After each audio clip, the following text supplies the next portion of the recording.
What's going on, guys? It's the 91st edition of the Chronicles of Podcast. Welcome in, welcome one and all. And I do believe, Jamie, that if you slide to the left and then slide to the right and then crisscross, and then if everybody claps your hands, I do believe that these right here are the Chronicles of Jon Mahon. They are indeed the Chronicles of Jon Mahon. Absolutely wonderful. Let's get started. Hit it!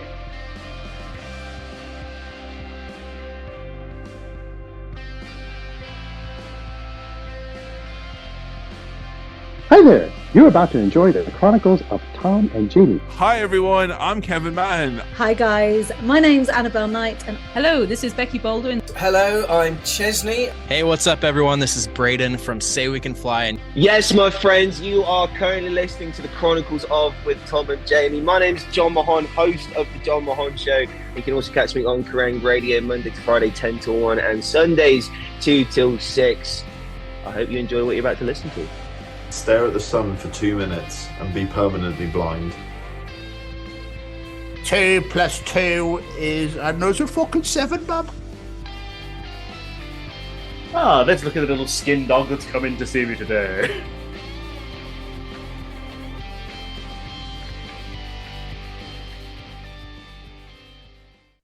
Hello, everybody, and welcome to the 91st edition of the Chronicles of Podcast. And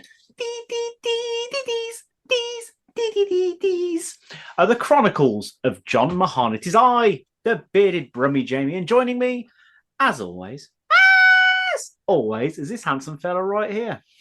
It's the Scotsman, Tom. I'm trying to work out what your song is.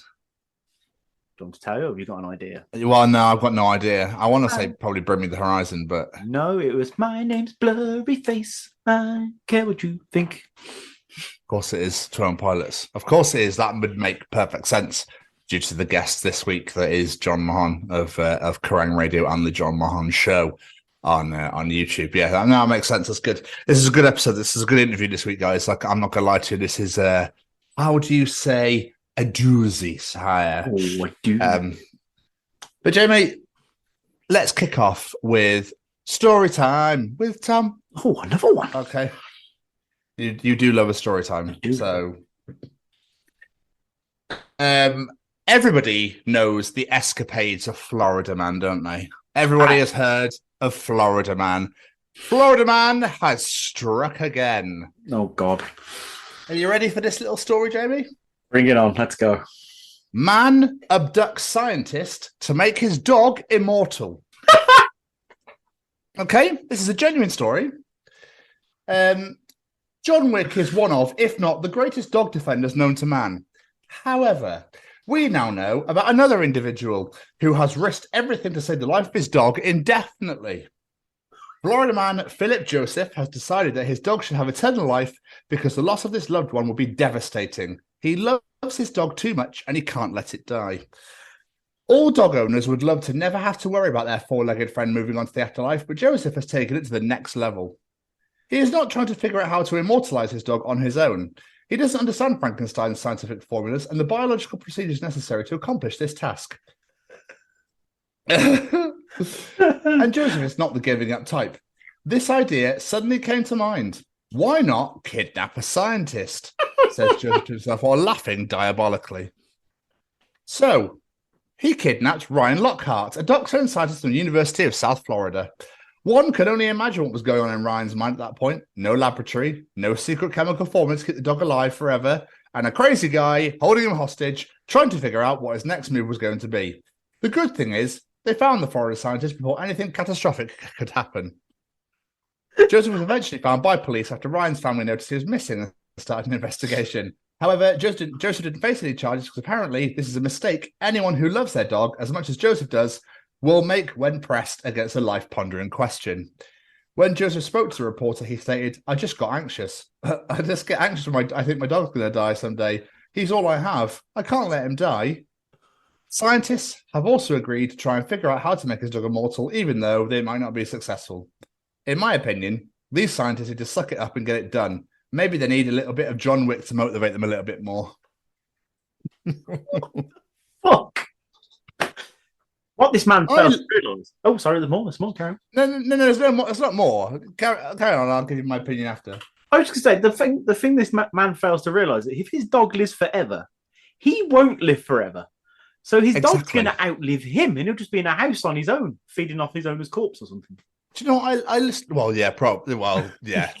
What I absolutely dogs will eat anything as well. What I absolutely love about this story is that it's not I need money, which just tends to be the thing. It's not for drugs, you know. It's not for sexual desires. It was just merely a case of I don't want my dog to die. So I'm just going to kidnap this human because somebody will know somewhere how to keep my dog living forever. Imagine how old that dog gets. It can't die. At one point, I'd be like, what can kill me? I've been here for 84,000 years. I can't even breathe.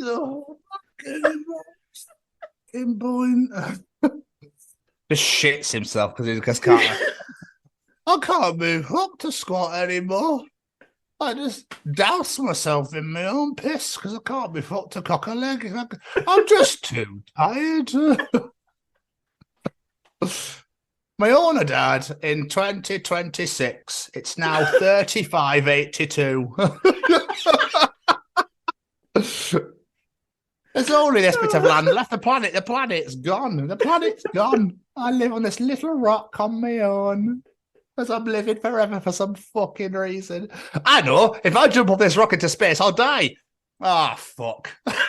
Just like floating through space, like, for fuck's sake. Now, you know, just still shitting himself, but like floats. Like, it doesn't really go anywhere, just floats with him. It's now 6095. I've been floating for 300 fucking years.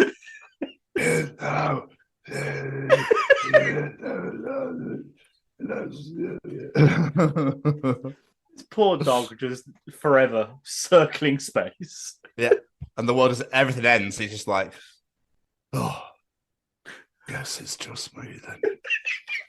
Me and my own thoughts. Can't even because there's no gravity. He can't even pick up his paw to shoot himself in the head or anything. It's just like.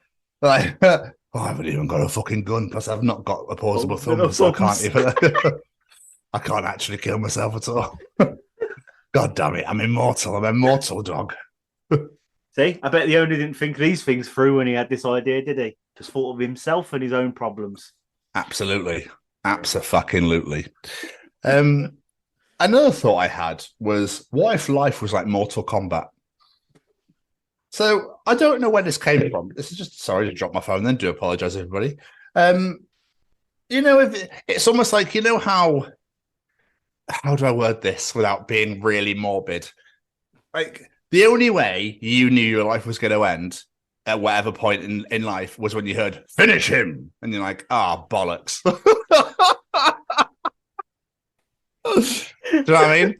If you're just on a plane, swinging, walking somewhere, and you just heard "finish him," you'd be like, "No, I've still got to."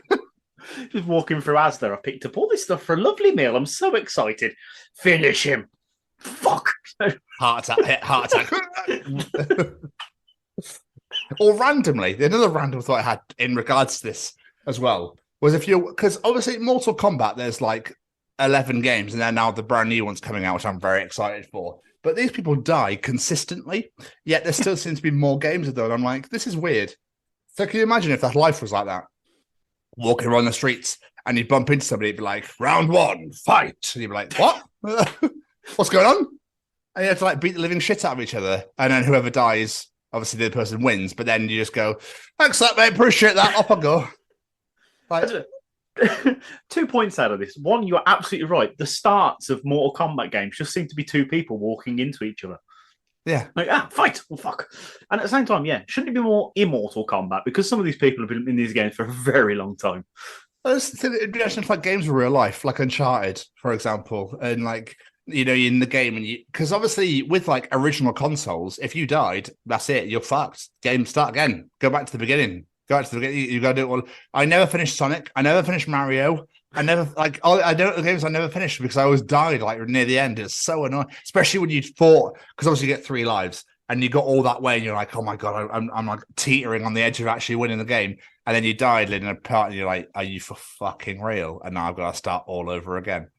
But like games now, obviously, if you die, you just respawn again at the same part. But imagine if like real life's not. I know it's game. This sounded better in my head than it just out loud. As I'm talking, I know exactly what you're getting at. Okay. I was gonna say out loud, it sounds like I'm just being really weird and like, what the fuck's he on about? Of course, it's not real. Like, yes, no, I know it's not. But what if it was? You know, like if you like Uncharted was a thing and you just got shot, you'd be like, you know, it's like, oh no, Nathan, no. And he responded, I thought you hang on, you just fell off that cliff. What are you doing here? Hey, I was just mourning your death. Why? How have you? Are you God? How are you back? Why is it taking you 10 minutes to get here? My save point was down the road. Yeah. I'm knackered now. That checkpoint down by the bridge. You know what I mean? Yeah. You know that weird diddling noise as we walk over the bridge? Yeah, well, that's because that's basically, if you die, that's where you go back to. If your life was really like that, fucking hell, could you imagine? Like, you get to Wimbledon or something, and you're, watching some tennis, and you heard biddling at Wimbledon, but then obviously it's now Christmas time, and that's in the summer, and you died, and then all of a sudden you're like, oh, wait, hang on a second, it was just Christmas a second ago. Why was it fucking Wimbledon again? What's going on? Why am I watching Novak Djokovic for the 15th time? Look, the more I'm thinking about things from video games being real, like I've been playing Mario Odyssey a lot lately. Like the idea of just throwing a hat at something and you turn into that thing, like that'd be so much fun in real life. Oh my God, that's just sorry. Who throws a shoe? That's what I came from. That's just my brain just went to know when you said you throw a hat. Bar fight throwback. I forgot about that. Show them what you can do. Who throws a shoe? Ow! That really hurt. Who throws a shoe?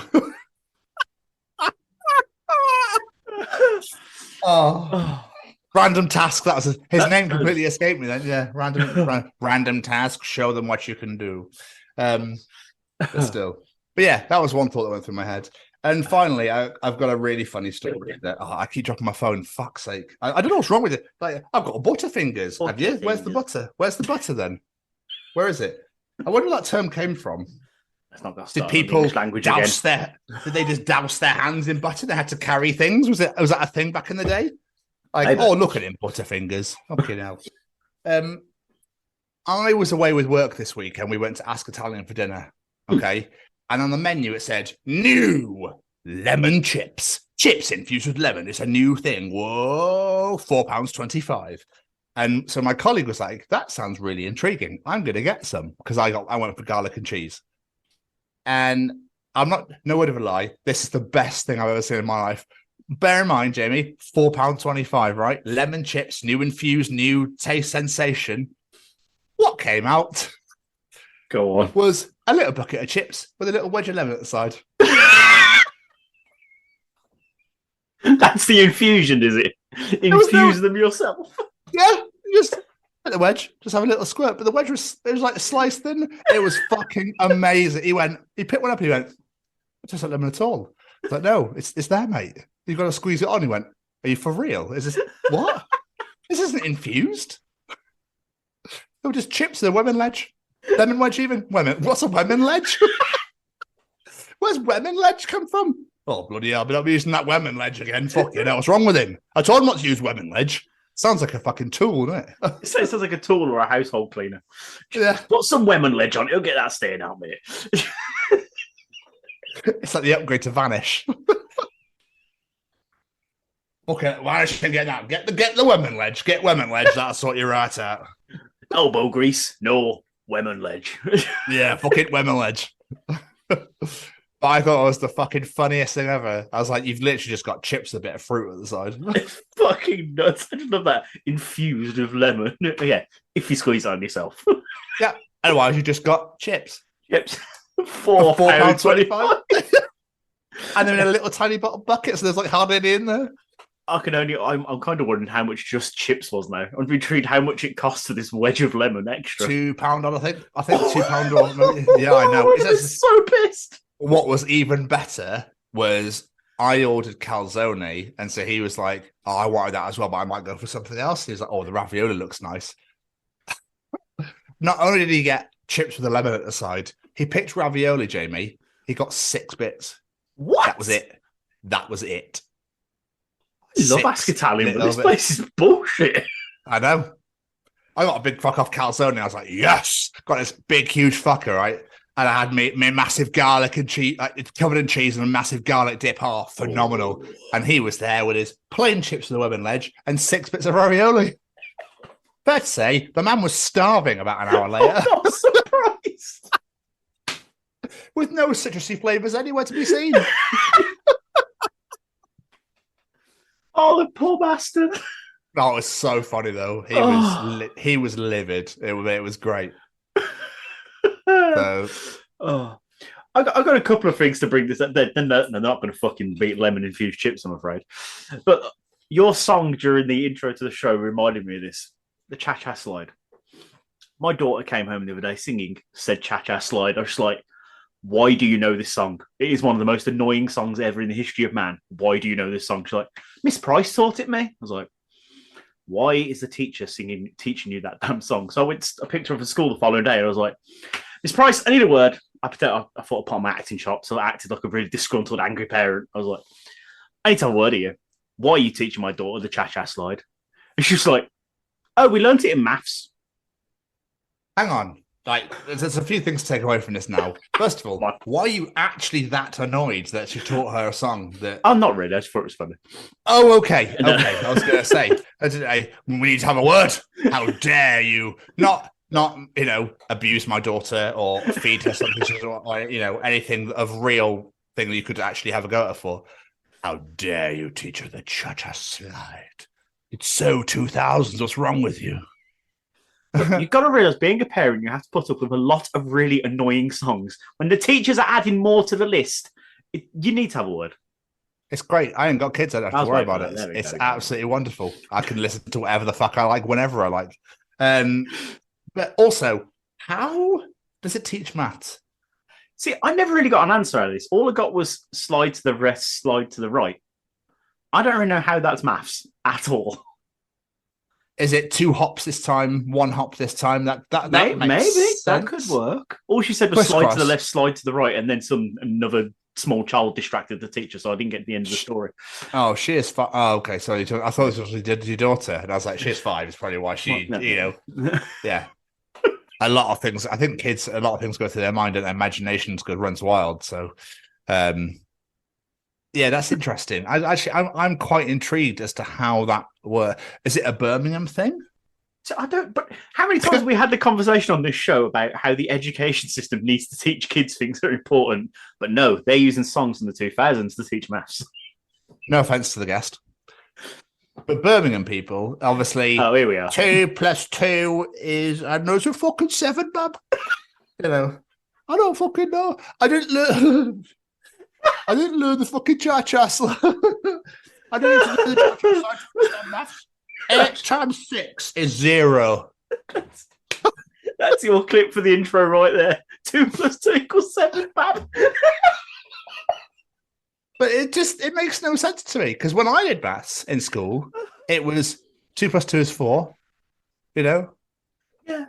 There was no Cha-Cha. 8 times 4 is 32. I forgot every single division plus subtraction, every maths equation, which went right out my head. And hence I went, 2 + 2 is 4. Numbers. 8 times 4 is 32. That's the first thing that came into my head. Not 1 + 1 or, 5 + 5. It was 8 times 4. 8 times 4, that'll do. That'll show me multiplication tables. Oh. And the other thing I wanted to bring up was I was having a conversation with a new starter at work, and he was talking about his son who was up watching TV at like 5 a.m. And he's like, Dad, I don't know the settings to this TV. How do I turn off the person standing in the corner? I was like, wow, okay. Yeah. Which led me to the thought, why do broadcasting companies think that deaf people only watch TV at like 4 or 5 o'clock in the morning? Because they're not there the rest of the day. No, there's a comedian that makes a joke about this. Oh, is there? I can't remember who is it?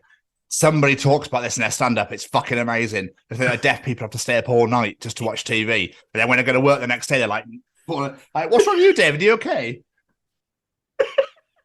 And it's just like, fucking watching TV. So what? But I don't get it either. Why do they do that? It's almost like they go, 10 o'clock, lads, get him on. Come on. 10 p.m. It's 6 a.m. Fuck off, mate. Off you fuck. Go on, get rid. Get absolute rid. All the hearing people want to watch TV now. Piss off. We don't want them deaf people to know what's going on. So weird. Why only those times of night are they allowed sign language? It's so weird. It is weird. Subtitles do exist, but I know subtitles. It's a bit shit for deaf people. It's so lame. I almost made another word I shouldn't have said out loud. That's a good job I stopped myself there. But yeah, you're right. It's weird. Why is that only at night? I don't get it. It's a I wonder if Babe Station has it. I wonder if like Red Hot XXXXX has it. Do you know what I mean? It's like on the bed and they're just there going, oh. You know what I mean? Like presenting and then be like, I've come absolutely brilliant. Fix your fridge.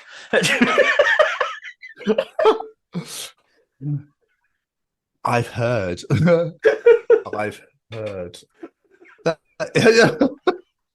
You need some plumbing done. Why's your dick out, mate? Oh, because that's what I use. Right. Before we offend every single deaf person in the world. Yeah, because we should keep going with this for fucking ages, probably. So we should probably move on. I want to eat your mother. Anyway, Jamie. Anyway, how are you? I'm good. I'm struggling to breathe now, but I'm good. Yeah, I'm actually not that tired today, which is a weird change. I was allowed to sleep till 8:30. Yes, Father's Day. Allowed to lie in. Oh, what a shit ass it is. Sorry, this is not a day I really give a fuck about, to be quite honest. Well, no, but you're not a dad, so it makes sense. I wasn't talking about me. Oh, fair enough. So, yeah. So, but the thing is, though, Jay, surely we should be a bit of give and take more than anything else, rather than because it's a special day that someone made up out of nowhere. Who decided that? The last weekend, this weekend is designed to be for dads for no reason, and then the one in March is for mums. Who just went, do you know what? Fuck it, Sharon, shut the fuck up, right? What I'm going to do is we're having a day for me, okay? And then you, Sharon, can have a day for you, but we'll put it in March or something weird. Randomly, 3 months. Do you know what's really annoying? My mum's birthday is the fucking week or two before Mother's Day, so she gets like double whammy. But then is it like being born near Christmas? I imagine so, yeah. Because I have 2 siblings, 3 days either side of Christmas. Oh. Yeah. Yeah, that does suck. My mum seemed to enjoy life where kids were born in December or the start of January. I was going to make a joke about it, but it just didn't feel right. So 4 children she had around that period. Jesus. She really does enjoy that time of year. And then me and Kate are 5 days apart in June. So there's obviously times of the year where Mum was like, I need to get busy. This is my busy time. So she's there like, come on, time is of the essence. Time to make baby. Why is baby asleep? I don't know. I went to do that and then did that instead, and I was hoping you'll pick up on it. But of course, we should probably stop. We should probably stop with that now. Really, yeah, let's just move on from that. Okay. Wonderful. What was talking about again? My brain's gone. Well, we were talking about your mum liking to get busy at certain times of the year. Before that. I was just saying that I wasn't that tired for a change. That was it. That's good. That's good. It's what you need. Oh, it's Father's Day. We're talking about this day that randomly is given to dads. And I just find these sorts of things really odd. Do you know what I mean? They are a bit.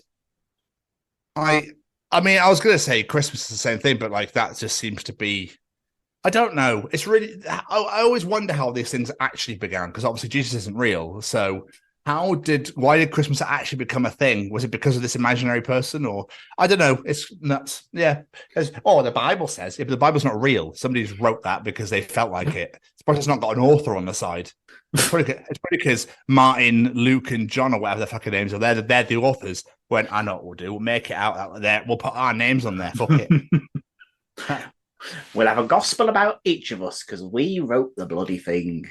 But I suppose at least they make more sense than days like National Speak Like a Pirate Day or whatever they are. Just random ass days like those. Yeah, I don't get those. But why did Phil Collins' band get a segment in the Bible as well? Fuck's sake. Oh, we'll get Phil Collins involved. He can write a chapter or two, and we'll call it Genesis. Fuck's sake. Sorry.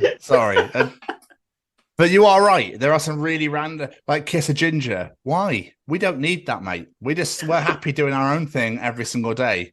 We don't need a Kiss a Ginger Day. But like, I do National Boyfriend Day, National Girlfriend Day. Like, no, fuck off with your bullshit days. Let's just stick to. Otherwise, every single day we're celebrating something. No one's getting any work done. No. I mean, I'd love that, but there we are. Oh yeah. Plus, I don't think I could talk like a pirate all day. I think it'd just get on my nerves after a little while. Do you know what else is just coming to my brain? I know it's a very football-esque fandom type mentality, but schools that were near each other, why do they hate each other? Oddly enough, I had this conversation over there. For no other reason other than turf, I suppose, but it's not even your turf. Like, what? It makes no sense. Because obviously I went to Chosen Hill, and then there's Churchdown School, and in Churchdown, it was like, fucking it, Chosen Hill. Why? Why do you hate? I don't get it. Oh, we better beat the shit out of him because he's from the other school. I know exactly what you mean, though, because last week when we were on the way to my mom's wedding, we went past, not my school, we went past the road it was on, but the rival school. I was like, oh, Wheeler's Lane, scum. And then Sam was just like, what? I was like, that was our rival school. Don't you have rival schools? He's like, no, what are you on about? I was like, it's not a thing anymore. People don't have rival schools. And Harrison just piped, he was like, yeah, we did. It was these guys. Bloody hell. It's like, that is still a thing. But I don't understand it at all. I understand it from the competition, the sports side of things. If you play rugby or football or whatever against another school, especially if it was close, they like the rivalry games. It's like in sports, in professional sports, it's exactly the same. But I don't, just for the sake of it, it makes no sense to me. I don't get it either. Because my sister's going, I haven't got the actual fault, but she went for a job interview at Churchdown, but she's from Chosen Hill. And it was, in a way, I was a bit like, why are you getting a job? But obviously, we're 30 odd years old now. Why does it matter? It's just really weird. But that mentality is like you've got to hate them because it's about 5 meters down the road. No, bullshit. People to grow the fuck up is what they need to do. That's something like you saying that. I saw Weirdest name and scum. I was like, why? Who cares? I don't know any child that is in that school or teacher. Nope. What do they do to you? Exactly. It's so weird, isn't it? It's so weird. But if you were a kid that went to one school and then transferred to the other school, you were a brave man. You were a brave man. Oh, I never did that, so I don't know. Oh, we heard about that happened, and I remember he got the absolute hell beaten out of him in both schools. Why? Because he was a traitor to one, and because he came from the other one, so he was hated in both schools. That is the lamest thing I've ever heard in my life. You need bollocks. You know, there's paedophiles in the world, but you've got to die because you moved schools. You should have done it. So the mentality is crazy to me, man. Crazy to me. I'm not gonna lie though. You saying that kind of made me really happy that it wasn't just a Birmingham thing, and that just was a thing. Yeah, I don't know. I don't know if it is now. It probably is now. It's probably even worse now. Surprising. From what I've been told, from things I've heard and stuff, like people setting fights up and then people getting jumped in city centres and stuff like that, and just the world is so fucked. The world is so fucked. But still, I love the fact that we didn't have social media and we didn't have Snapchat in our day. You know, people could just film everything and put it on the internet. You're watching, you get your ass kicked. Could you imagine? But yeah. How are you, sir? How are you? Yeah, I'm all right. It's a Sunday evening, so I'm already dreading the working week.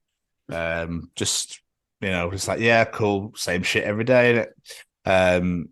Where I don't leave this place and just sit in this flat. Hooray! Yeah, it'd be fine. Yeah, I'm fine. I'm all right. I'm just the heat is really getting to me. Yeah, it sucks. It's not the heat, it's the humidity more than anything else. It is lame, and it needs to do one now. Like, it's so funny how like people are like, yeah, but it's like 30 degrees in Spain. It's like, but Spain know how to have temperature. Britain seems to be the only country that has no idea how to deal with it. Because obviously Greece and Spain and Portugal and all those countries have it 24/7. They have breeze and they have aircon and they have things that, whereas in the UK, we're just a bit like, oh my God, it's like 35 degrees, but the humidity is 100% and I can't breathe. It's too muggy, but the rain's coming out. It's cloudy, but it's like 30 degrees at night. I can't sleep. The windows are open, but letting the hot air in. And we just can't cope. We can't cope. Nope. And plus, like I say, 30 degrees in the UK is so different. It's like I say, it's just muggy as anything. It's not nice heat. It's no, we're like that immortal dog. Yeah, literally can't breathe for shit. Like, you get the fan and it just blows hot air everywhere, and you're like, oh, what is the point? Oh, the problem I've been having, because of having the fan on during the night, I'm waking up with my mouth as dry as Gandhi's flip-flop. I'm trying to give me all the water in the world as soon as I wake up in the morning. Not fun. Interesting analogy there. You never heard that one before. I've heard it. I don't know. I always find it crazy how Brits come up with the most randomest things like that. Do you know what I mean? But there we are. We'll move on. How are things, Joe? What have you been doing with yourself? Yeah, it's been all right. It's been a good week, to be fair. I've mostly been Rihannaing. Been doing on early shifts all week. It's been an absolute hell week at work. Just no staff. It's been great fun dealing with all that. But other than that, we did a fantastic interview the other day, which cannot wait to get out there. Absolutely great interview. I finished Mario Odyssey story mode. That's the first time I've actually finished a game story mode. God knows how long. But now it's collecting all the extras, which will probably take me longer than it did to finish the story mode in the game. But there we are. The other day, me and the wife went out to go see The Flash because I was refusing to wait. I did not want to have anything spoilt for me with that movie. Oh my God, it's so good. I know you say I love everything, but and I've not actually seen a bad review. Like, reading comments, people are really positive about this film. So it's not just me this time. So you can't go, you love everything, because it's just really good. Isn't he wonky though? Isn't the actor wonky? The actor is a twat. Yes, like they're under criminal charges for things, and like kidnap, I think, was one of them. And yeah, very, very bad person. But they are a great actor. Like, their performance is phenomenal. And I hate to say it because, like you say, the person is a twat, but you can't take away the fact they're a great actor. And it's just great. It's so heartwarming, so heartfelt. The action's great. Cameos are amazing. The surprises and things like that. Double superb. I really, really enjoyed it. It's everything I wanted it to be. And then yesterday, we had a barbecue at Becky's family to celebrate Becky's dad for Father's Day. And then today, I had my Father's Day. I got presents in the morning, got woken up by Olivia going, Daddy, sit up! I was like, oh, Christ. Let me wake up for a minute first. And then had my presents, and then I went to go see the kids, and we all went bowling. It was me, Becky, the kids, Joe, Matt, we all went bowling. It was a great day out, and I won. Yeah. And Olivia came second. Wow. Granted, she had the barriers up and she used the little frame thing, but I don't care. The kid came second place. And it was like the last frame. Yeah, the last frame. She just managed to just take over and get second place. So funny. So funny. Because Matt was second place, and all of a sudden he's like, I just got knocked off second place by a 6-year-old. What the fuck? Is she 6 now? I thought she's 5. She's 6 in a couple of months. Oh, okay. Yeah, so funny. But it's been a great day. And watching wise, other than The Flash, I fell down a bit of a rabbit hole of Adam Sandler movies this week. I don't know why. I was flicking through Now TV because I was actually taking some time to myself to relax. And I started watching Grown Ups. And then I was like, I fancy watching another Adam Sandler movie. So I watched Big Daddy. I forgot how great that film is. And then I'm about halfway through Happy Gilmore. I might actually just watch someone else after this one. I don't know. Pretty strong films, though. Yeah, they're great films. I really like Grown Ups 1 and 2. Plus, 2 has the burp. Oh, what's it called? The burp sneeze fart or something like that. Burp snart. Oh, yeah. Yeah, burp snart, yeah. Yeah, which is just brilliant. What about you, Mr. Stevens? What have you been up to this week? Oh, my days. Where do I begin? So obviously Monday was my birthday. So yeah, because obviously we recorded last Sunday. So Monday, my birthday. I got gifted in the morning. It was quite nice. We went swimming. And then I made the silly decision that instead of wrapping myself up in a towel, I would dry from the sun. But I didn't have cream on. So I burnt my entire head, my face, my shoulders, my arms, my legs, my knees, and my feet. And my chest. Everything but what your shorts were covering, basically. Basically, and my back was fine because I was led on the lounger thing. But oh mate, it was amazing. It's like Pontypridd Lido. Because it was the middle of the day, there was fuck all people there. It was great. Amazing. There's a couple of families with like babies and some kids and stuff, but other than that, it was pretty empty. We just went swimming. It was so much fun. £3 for like an hour and 45 minutes. It was wonderful. Nice. Yeah, it was great. It was great. I got some brand new Jordans, so I'm really happy. They're yellow and they're fucking sexy as. So I'm really happy with those. The girl did well, my friend. The girl did well.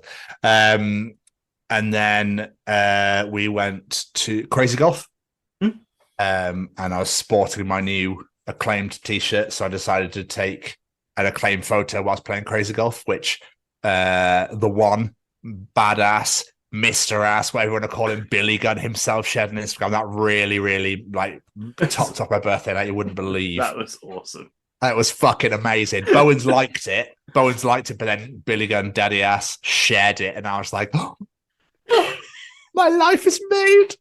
I was so happy. And then I reshared that thanking him, and it said seen. I was like, oh, I wonder if I could message. Drop yeah. Oh. So we played Crazy Golf. We were meant to go to Miller and Carter, but we'd had lunch like at 3:00 in Ed's Diner having waffles and fried chicken. It was unreal. And a massive fuck off milkshake, which was like a meal in itself. So I wasn't very hungry. Well, we weren't very hungry. So we went straight to NQ64 in Cardiff. And we were there for a good 4 or 5 hours. And we were sat chatting to the barman when we got there, ordered drinks and stuff. He's like, oh, so what brings you here today? I was like, oh, it's actually my birthday. He went, is it? I was like, yeah. I was like, we were going to go for steak, but we decided to come straight here. He went, here's a massive pot of free tokens. I was like, oh, thanks. Yeah, what a legend. What a hero. So yeah, we just drank quite a bit. I played Guitar Hero till the sun, came up. I was just smashing high scores. I just want to smash high scores, so that's literally what I was doing. Played that. We played Mario Kart. We played Crash Team Race. We played Tony Hawk. We played some other driving game that I forget the name of. I just played loads and loads. We did a dance machine together. We did loads, man. It was just so much fun. Like we did. So my birthday was sick. It was absolutely sick. I really, really enjoyed it. And thank you to everybody that wished me happy birthday as well. It's really appreciated. The next day, Tuesday, I had to go to Manchester for work. So Tuesday and Wednesday, I was away in Manchester, which is where Lemon Chips happened. That was fucking absolutely amazing. But like, I got paired up with Jack. So I worked with Jack. We put in the same hotel room. And he said it takes him ages to fall asleep. So I thought, fuck, I'm quite tired. So I'll let him fall asleep first, and then I can do as I wish. I thought he'd fallen asleep. So I went to bed, and I kept him up all fucking night. Why? Snoring. Yeah. Apparently, it was like diggers were, taking concrete out and trains were going by. Apparently, I was fucking loud. But instead of pushing me or knocking or hitting me or whatever, he would just kept clapping. I was like, he would clap and go, right, I've got 30 seconds of it, and I tried to sleep. And I was like, dude, just wake me up. And he went, the time you stopped, Tom, was when I went for a shower. I was like, oh, I'm sorry. I'm so sorry. Yeah, I felt really bad. But it was great. And like the event was amazing. Like I love being up north anyway. Manchester was fantastic. The people we had there, it was just such a laugh. It's great. So then my director was like, take Thursday off. It's fine. So I was like, thanks. Oh, so legend. Yeah, it's beautiful. So we did nothing Thursday. Just watched a lot of wrestling. And I actually worked on Friday. And then the weekend, I've been watching BattleBots again. I finished the barbecue show. Finished that on my birthday. Keris was really happy because her pick won. Well, I'm just trying to think now. I've started 4 years after I finished season 4, I've just started Game of Thrones season 5 today. Oh, bloody hell. Watched the first 2 episodes. Really, I love that show. I always forget how great it is. Do you know what I mean? So I'm really shit with jumping into the next thing. I was going, I'll watch that in a couple of days, and I always forget about it. So I started Game of Thrones season 5 today. But not watching any films. I'm trying to watch any shows. I've just been playing a lot of PS5. I think I've not really actually. My brain always goes, make sure to talk about this, and I go, yeah, all right. I never write down. Then when I get to the show, I'm like, no idea what's going on. Always the way. Always the way. Oh, I watched Scotland beat Norway in the football yesterday. That really made me very, very happy. So yeah, and that's my week. Incredible. We're all caught up. We've jibber-jabbered on long enough.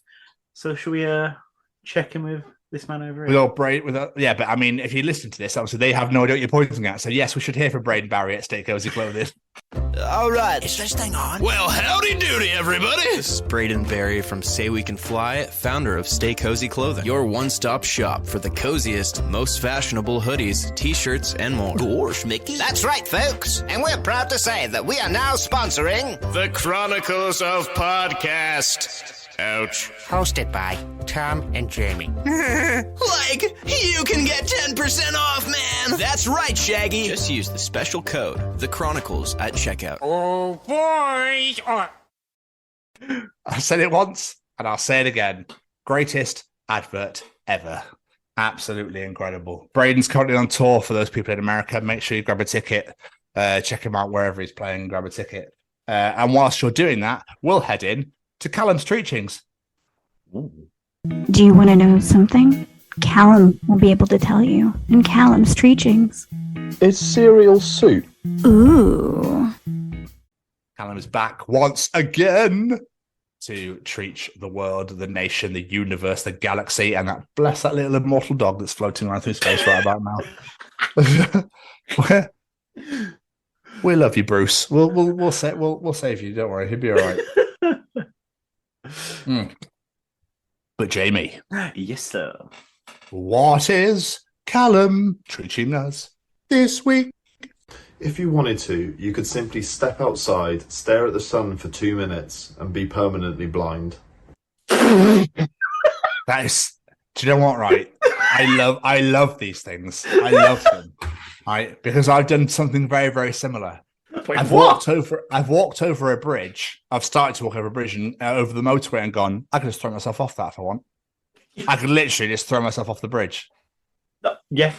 It's weird, isn't it, to think I could easily do something that could basically really badly affect my life. Let's put it that way. Well, end it. Yeah, or end it. I was trying to put it in a nice way.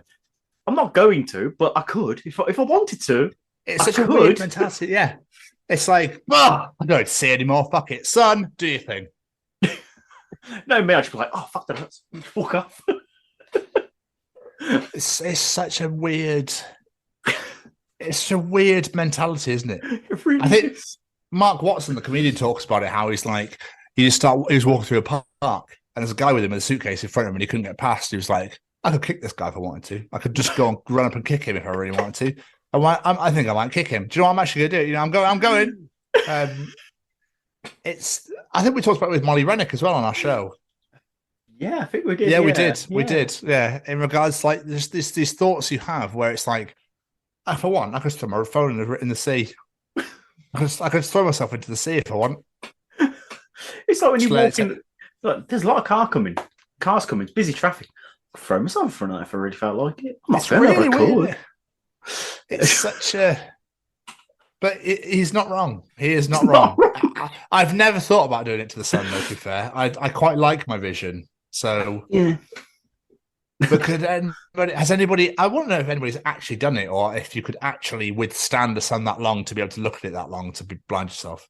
That's a really good point, actually. I know it's possible if you stare at the sun for too long, you could burn your retinas. But has anyone actually done it? Has anyone actually thought, do you know what? I'm going to stare at this. I'm going to pin my eyes open like Clockwork Orange, and I'm going to stare at that sun. It's like if you sit too close to the TV, you'll get square eye. You know, if you eat too many chocolate biscuits, you turn into a chocolate biscuit. That sort of thing. You know what I mean? I used to get if you eat any more choc ices, you'll turn into one. Off me now. I used to get that all the time. You know, it's like if you don't stop crying, I'll give you something to cry about. Oh, I hate that one. But I'm already upset. I clearly have something to cry about, Mother. I'm crying. Yeah, those sorts of things are so weird. Do you do any to Olivia or the kids? Not really, because I hate them, so I won't say them. The only cliche expression I seem to use a lot lately is practice makes perfect. Just trying to get Olivia to keep trying things again. It's too hard to give up. That's a kid thing to do, isn't it? Yeah, I find myself saying that way too much lately, and I'm sick of saying it myself now. But I know I've got to keep saying it because I don't want to go, you know what, right, you kid, you're right, you're shit at this, just give up, mate. Well, no, you can always be like, if you keep persevere, if you use really big words, if you persevere, you'll achieve anything you want to in life. Really, shit out your eyes.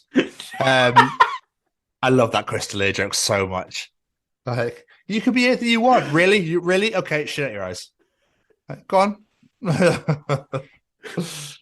We'd be talking a lot. We should probably get a step in. We should probably. This show's gonna be like 5 hours long. I think it is, yeah. Jamie, what else is Callum treating us this week? For some reason, it's perfectly acceptable to dig up dead people and have them on display, but only if they're Egyptian and died thousands of years ago.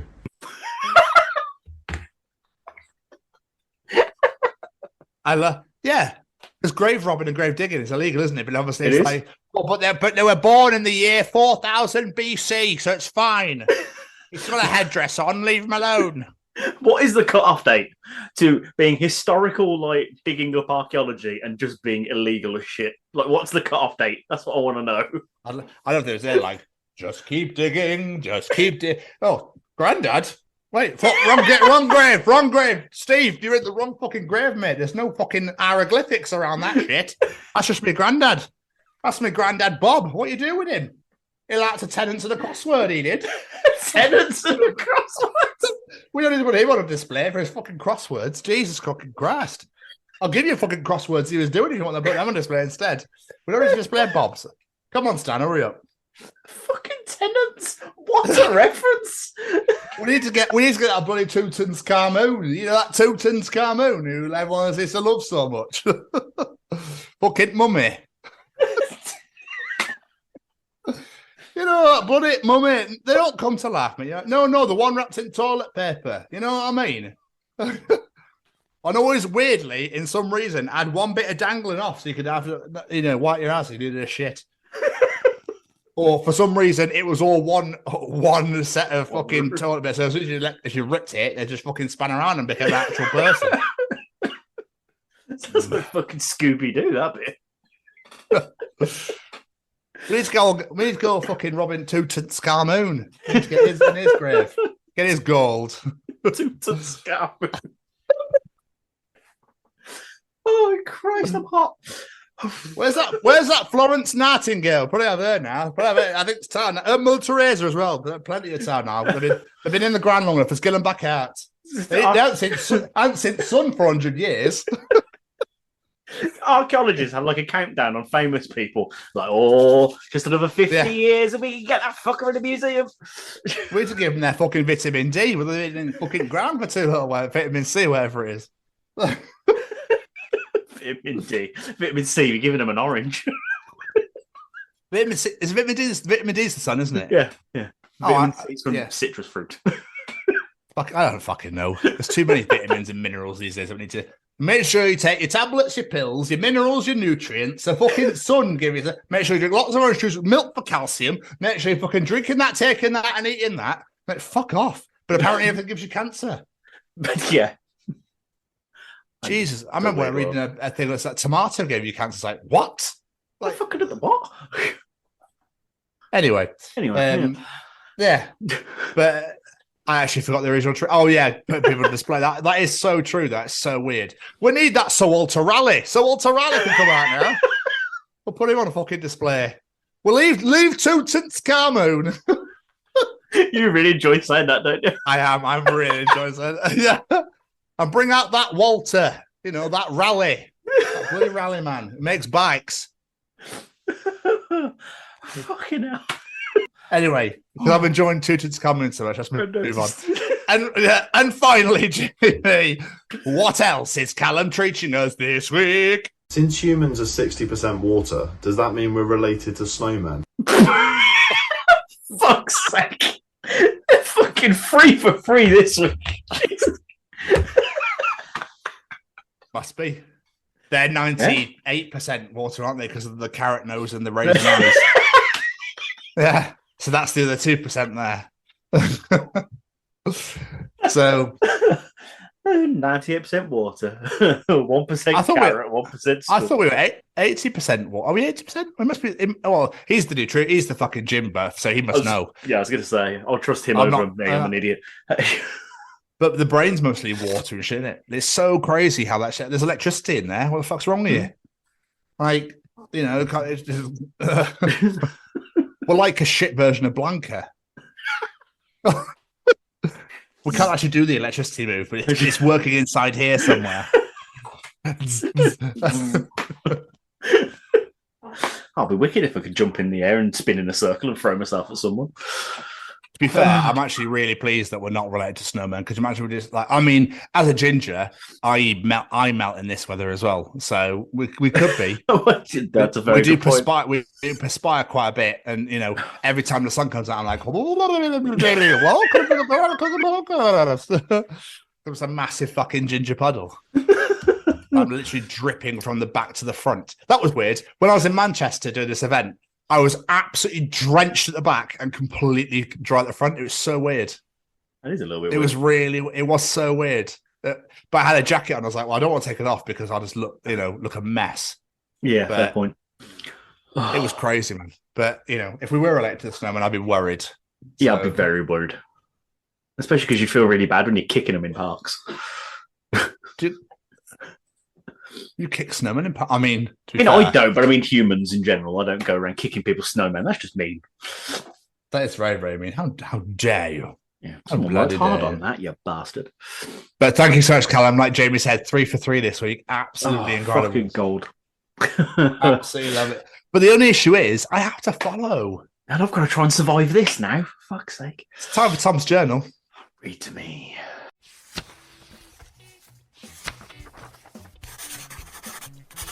And welcome to another edition of Tom's Journal.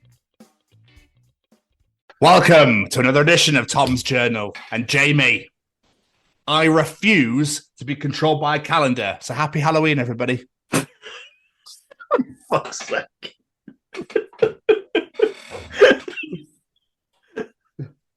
Hello. More people should do that. Yeah. Merry Christmas. Just have it all in one fucking day. Imagine the evil snowman and they're like to Santa and stuff like that. Right? Spits a mouthful of blood to the floor. You've become far more powerful since we last crossed paths. Dentist, look, please stop, mate. There's literally a sink right next to you.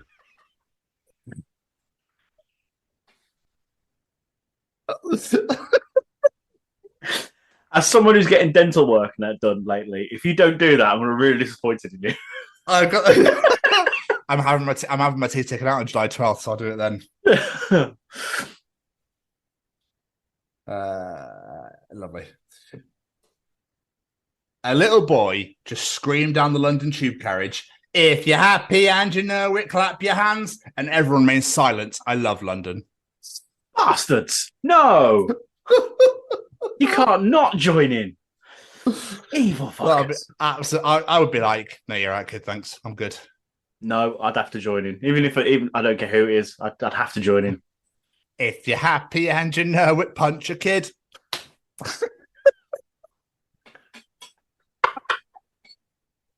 Sorry, I would never do that. I would never do that. I came. I saw. I had a small panic attack, noped right out and took a 5-hour nap. This happens sometimes, and that's okay, as long as I'm trying my best.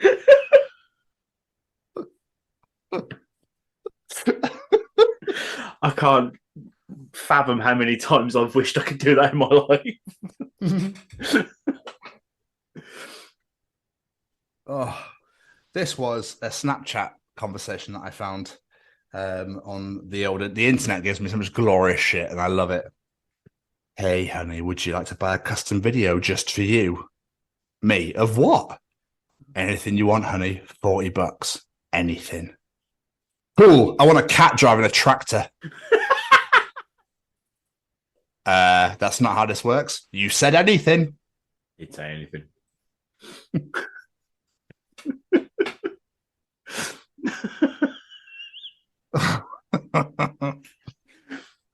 Mother. Oh, Timmy's got his music concert coming up soon. Kid. Oh, Dad, are you going to come? Dad, I doubt it. The lineup looks weak as fuck.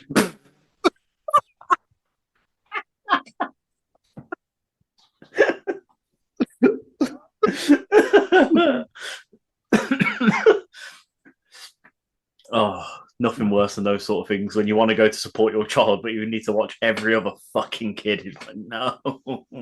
Meh, meh, meh, meh.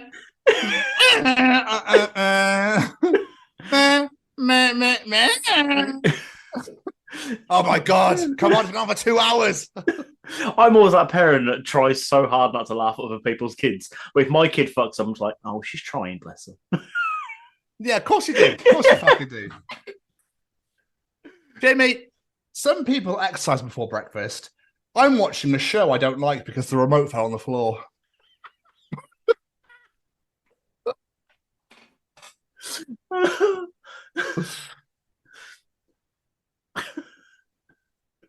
When life gives you lemons, be happy it wasn't syphilis. Wow, that is very good advice. That is very good life advice right there. Now, this is something you should do. Dad. Good night, kids. Kids. Good night. Dad. Good night, monster that eats children who are naughty. Mum, walk through the walkie-talkie to the bed. Good night. Oh my God, I think we've got walkie-talkie somewhere. Oh, next time that kid's a little shit, I know what we're doing.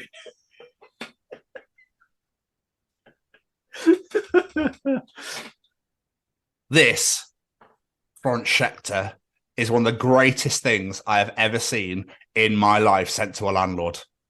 Okay. Florence writes, my landlord wanted to increase my rent from August by £150 a month due to also being affected by inflation, as well as rate rise. They can't afford to keep the rent at the same level.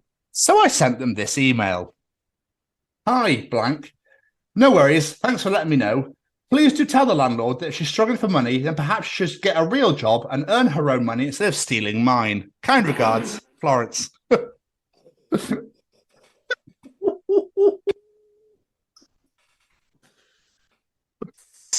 I like it. Absolutely beautiful. This is going to be your favourite entry in the journal of all time. Well, not much fucking pressure, Jesus. Oh, so when other people call their pets fur babies, it's fine. When I call a kid a skin dog, somehow I'm disgusting, and that's the worst paediatrician in this hospital. Skin puppy! That is horrific. Skin dog. Oh. Did you say I'm the worst paediatrician in this hospital? Yeah. It's fine when I call a kid a skin dog. Somehow I'm disgusting and I'm the worst paediatrician in this hospital. Makes it even better.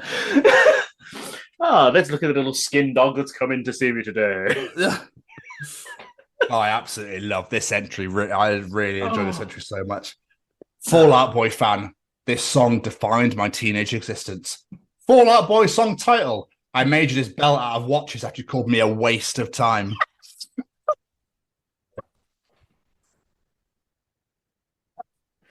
Oh, God. That has got Fall Out Boy or Panic at the Disco hit written all over it, that song title. Oh. 2 more. A UK 30 degrees is not the same as a 30 degrees abroad. It's nice on holiday. Here, it feels like Satan's armpit. Exactly what we were discussing earlier. Yes. Fucking no, vile. Ugh. Now, This final journal entry comes from the Second City's singer, Jamie Martin. Okay. I stole his status because I thought it was one of the funniest things I've ever read in my life. It became a big fucking chain. And are you ready? Okay. Are you ready? I'm ready. Reads a Bible. Keanu believes. Sees a spider. Keanu flees. Kills the spider. Keanu grieves. His gums hurt. Keanu teethes. Right. And now everybody else has joined in. This is amazing. Keep it going. Keanu likes craft. Keanu cheese. Keanu as a homeless man. Keanu needs. Keanu recently got a lung transplant. Keanu breathes. Keanu as your favorite librarian. Keanu reads. Keanu as a kleptomaniac. Keanu thieves. There's more. Are you ready? Keanu hits his goals. Keanu achieves. Keanu gets a paper cut. Keanu bleeds. Keanu is making a pizza dough. Keanu needs. Keanu becomes vegan. Keanu leaves. Oh, for fuck's sake. Keanu becomes a gardener. Keanu weeds. Oh. And finally, gets snubbed from a family event. Keanu seethes. And that was another edition of Tom's Journal. Oh, fucking brilliant. Thank you so much, Jamie. That's ending the journal this week. That is absolutely fucking fantastic. Oh, I think his gums hurt might be my favourite one out of those, but that was fucking all of them were brilliant. We should get down to what we're all here for and what I am very excited to release. Oh, yes. Welcome to the Chronicles of Jon Mahon. Welcome.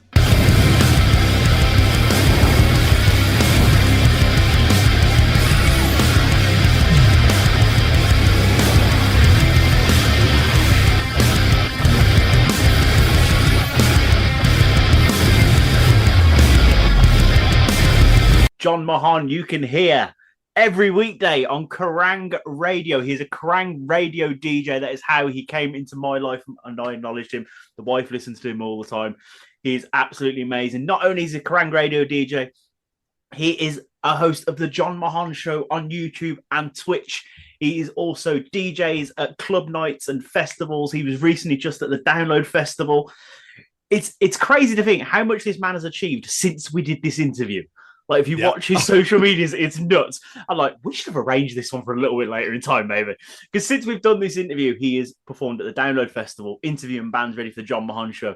He is DJ'd at the Download Festival. He has he's presented at the Heavy Metal Music Awards, presenting Bad Omens with an award for the best album. He's just done so much. It's absolutely amazing to see. This is so much fun. He was also at Slam Dunk as well. You missed Slam Dunk off the old list as well. He was there as well. He has done so much. It's been insane. And it was an absolute pleasure to have Jon on the show, where we've really connected. And if you follow our socials, you will know that, and I don't know why I didn't mention at the beginning, that obviously your boys are going to be at 2,000 Trees in 2 weeks' time. So we're very, very, very excited. But we know Jon's going to be there as well. So hopefully there'll be a little bit of collabing going on in some way, shape, or form. But it's going to be great to meet him in person and get to hang out with him. It's always a pleasure to meet the guests that we've had on the show and get to hang out with them and stuff. But this interview is just great. And like Jamie said, it's a little gut we didn't save it, but I'll do it a little bit later after he'd accomplished all the other shit he's just done. Yeah. But it just goes to show how big he is, like the things he gets to do and things he gets to achieve and stuff. So I watched the download special of the Jon Mahon Show, and it's fantastic. For all those who haven't checked it out yet, please go and check it out at the Jon Mahon Show on YouTube or Twitch. You will not be disappointed. But Jamie, yes, sir. Do you have any final words at all? Just a massive thank you to our guests for taking time out, wearing that vest, showing us them guns, and having a good old chinwag with us. This was absolutely amazing. And yeah, I used the word delicious right at the beginning of the interview. I think I freaked him out a little bit, but I think we're all good. Jon, thank you so much for taking the time to sit and chat to us out of your very busy schedule. It meant the absolute world. And here we go. Ladies and gentlemen, interviewing this week, it's Jon Mahon. Used to be. All I can say, Jon, you look delicious. You know, it's all good. You got the muscles are in, the hair's in, you're fine. Perfect. Thank you. I appreciate that. You both look very dapper as well. I'm loving the backdrop. Oh, well, thank you. Well, thank you. Greatly appreciate it. Yeah, Jon, thank you so much, man. We do appreciate it massively. And along with the Black Parade, you know, obviously, you know, Mad Chemical Romance, hell of a band. So, yeah. Hell yeah. Got to represent. I'm an emo through and through. Oh, good man. Good man. Quick lowdown. All that really happens is Jamie's going to do a really nice introduction just to lure everybody in, bring you into that false sense of security so you feel quite at home and safe. And, you know, it's actually quite nice to be here. And then we're going to bombard the living fuck at you with questions. How does that sound? Fuck yeah. It'll be nice for the shoe to be on the other foot this time. That's a very good It's always that extra little bit of nerves when you're interviewing an interviewer. You're like, shit, they know what we're doing. They do it better than us. Oh, no, don't worry. There's zero strategy with anything that I do. It is very much flying by the seam of my pants. So I like it. Right, let's do this introduction. Ladies and gentlemen, this week we bring you a man who has dedicated his life to bringing you some of the best music in the world of rock and metal. In the middle of the afternoon, no less. He's a man with many passions, including music, singing on the radio, handstands in clubs, and wearing lovely vests. Boys and girls from Kerrang Radio and the Jon Mahon Show, it's the man with the greatest, worst Amy Lee impression I have ever heard. Put your hands together as we bring you the Chronicles of Jon Mahon. Holy shit, that was amazing. I have never received an introduction as flattery. Thank you ever so much for having me. I really appreciate it. Jon, it's great to have you here. And I think we should really get into that hard-hitting shit straight away. How was the last few years been for you? How was your pandemic season? Oh, pandemic was horrible. Like, I don't like being in the same space for too long, and locking me inside four walls is a very, very dangerous idea, as it is for quite a lot of people. I think I've got undiagnosed ADHD, which doesn't really help. So, like, sitting still as a whole just doesn't really bode well with me. But yeah, it was tough, man. Like, obviously it had a big knock-on effect on the nightlife industry that it's still not really recovered from.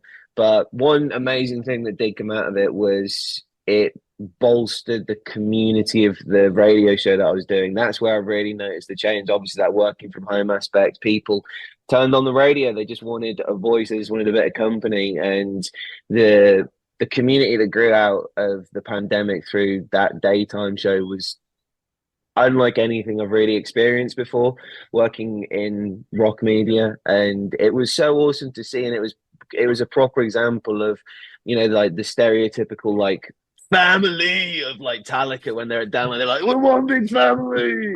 It was that come to life. I got to agree with that, because the way I discovered you in the show is because when my wife was working at home during lockdown, she put Kerrang Radio on. So that was how I discovered you, and I was like, who is this man singing on the radio? I like this guy. The singing gimmick, I can't take any credit for that. It actually came from a family. I wish I could remember their name, but basically, like, the father reached out and said that, like, him and his kids were listening to Kerrang so much that at the end of the show, they try and work out what songs are going to kick off the show the next day, and then have like a little family leaderboard for who like guessed the correct bands. And I was like, that's a genius idea. So yeah, I modified it a little bit. And initially I just gave out 3 clues, and then I started giving out lyrical clues, and then like I couldn't resist the urge to not sing some of the lyrical clues, and then it just evolved into me forcing people to listen to me sing on the radio before they've even had their lunch. Before we get into the good stuff, though, take us back, sir. What did young Master Mahon want to be when he was growing up? Was it always radio or something completely different?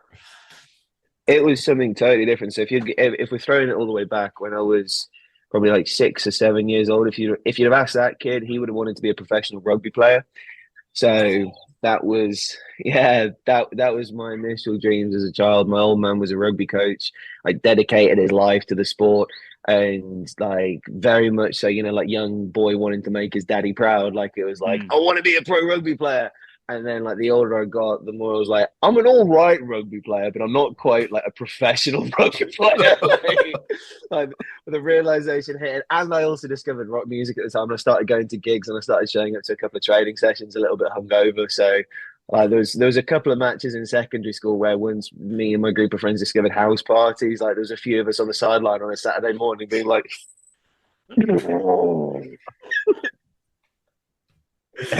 if you tackle me, I'm going to be chundering all over you, basically. That's what's going to happen right here, boy. All right? So 100%. I have actually seen many a man throw up on a rugby touchline. Like, again, like some of the beauty of playing like with some of the some of the clubs that my old man coached at, I actually got to play with like men, like grown men at like 19, 20 years old. I was playing with, like 30-year-olds, 40-year-olds. And there was one thing they used to do, they called it Vets Day, where like veterans who used to play for the club used to turn up, and they'd have had like a president's ball the night before and then like the game the next day. And you'd see so many of these like 40-year-old blokes who'd gone too hard on the hammer the night before, just stood there literally throwing up behind the post. Like you'd have like people having cigarettes during the team talk at halftime. It was the least athletic showcase you've ever seen in your life.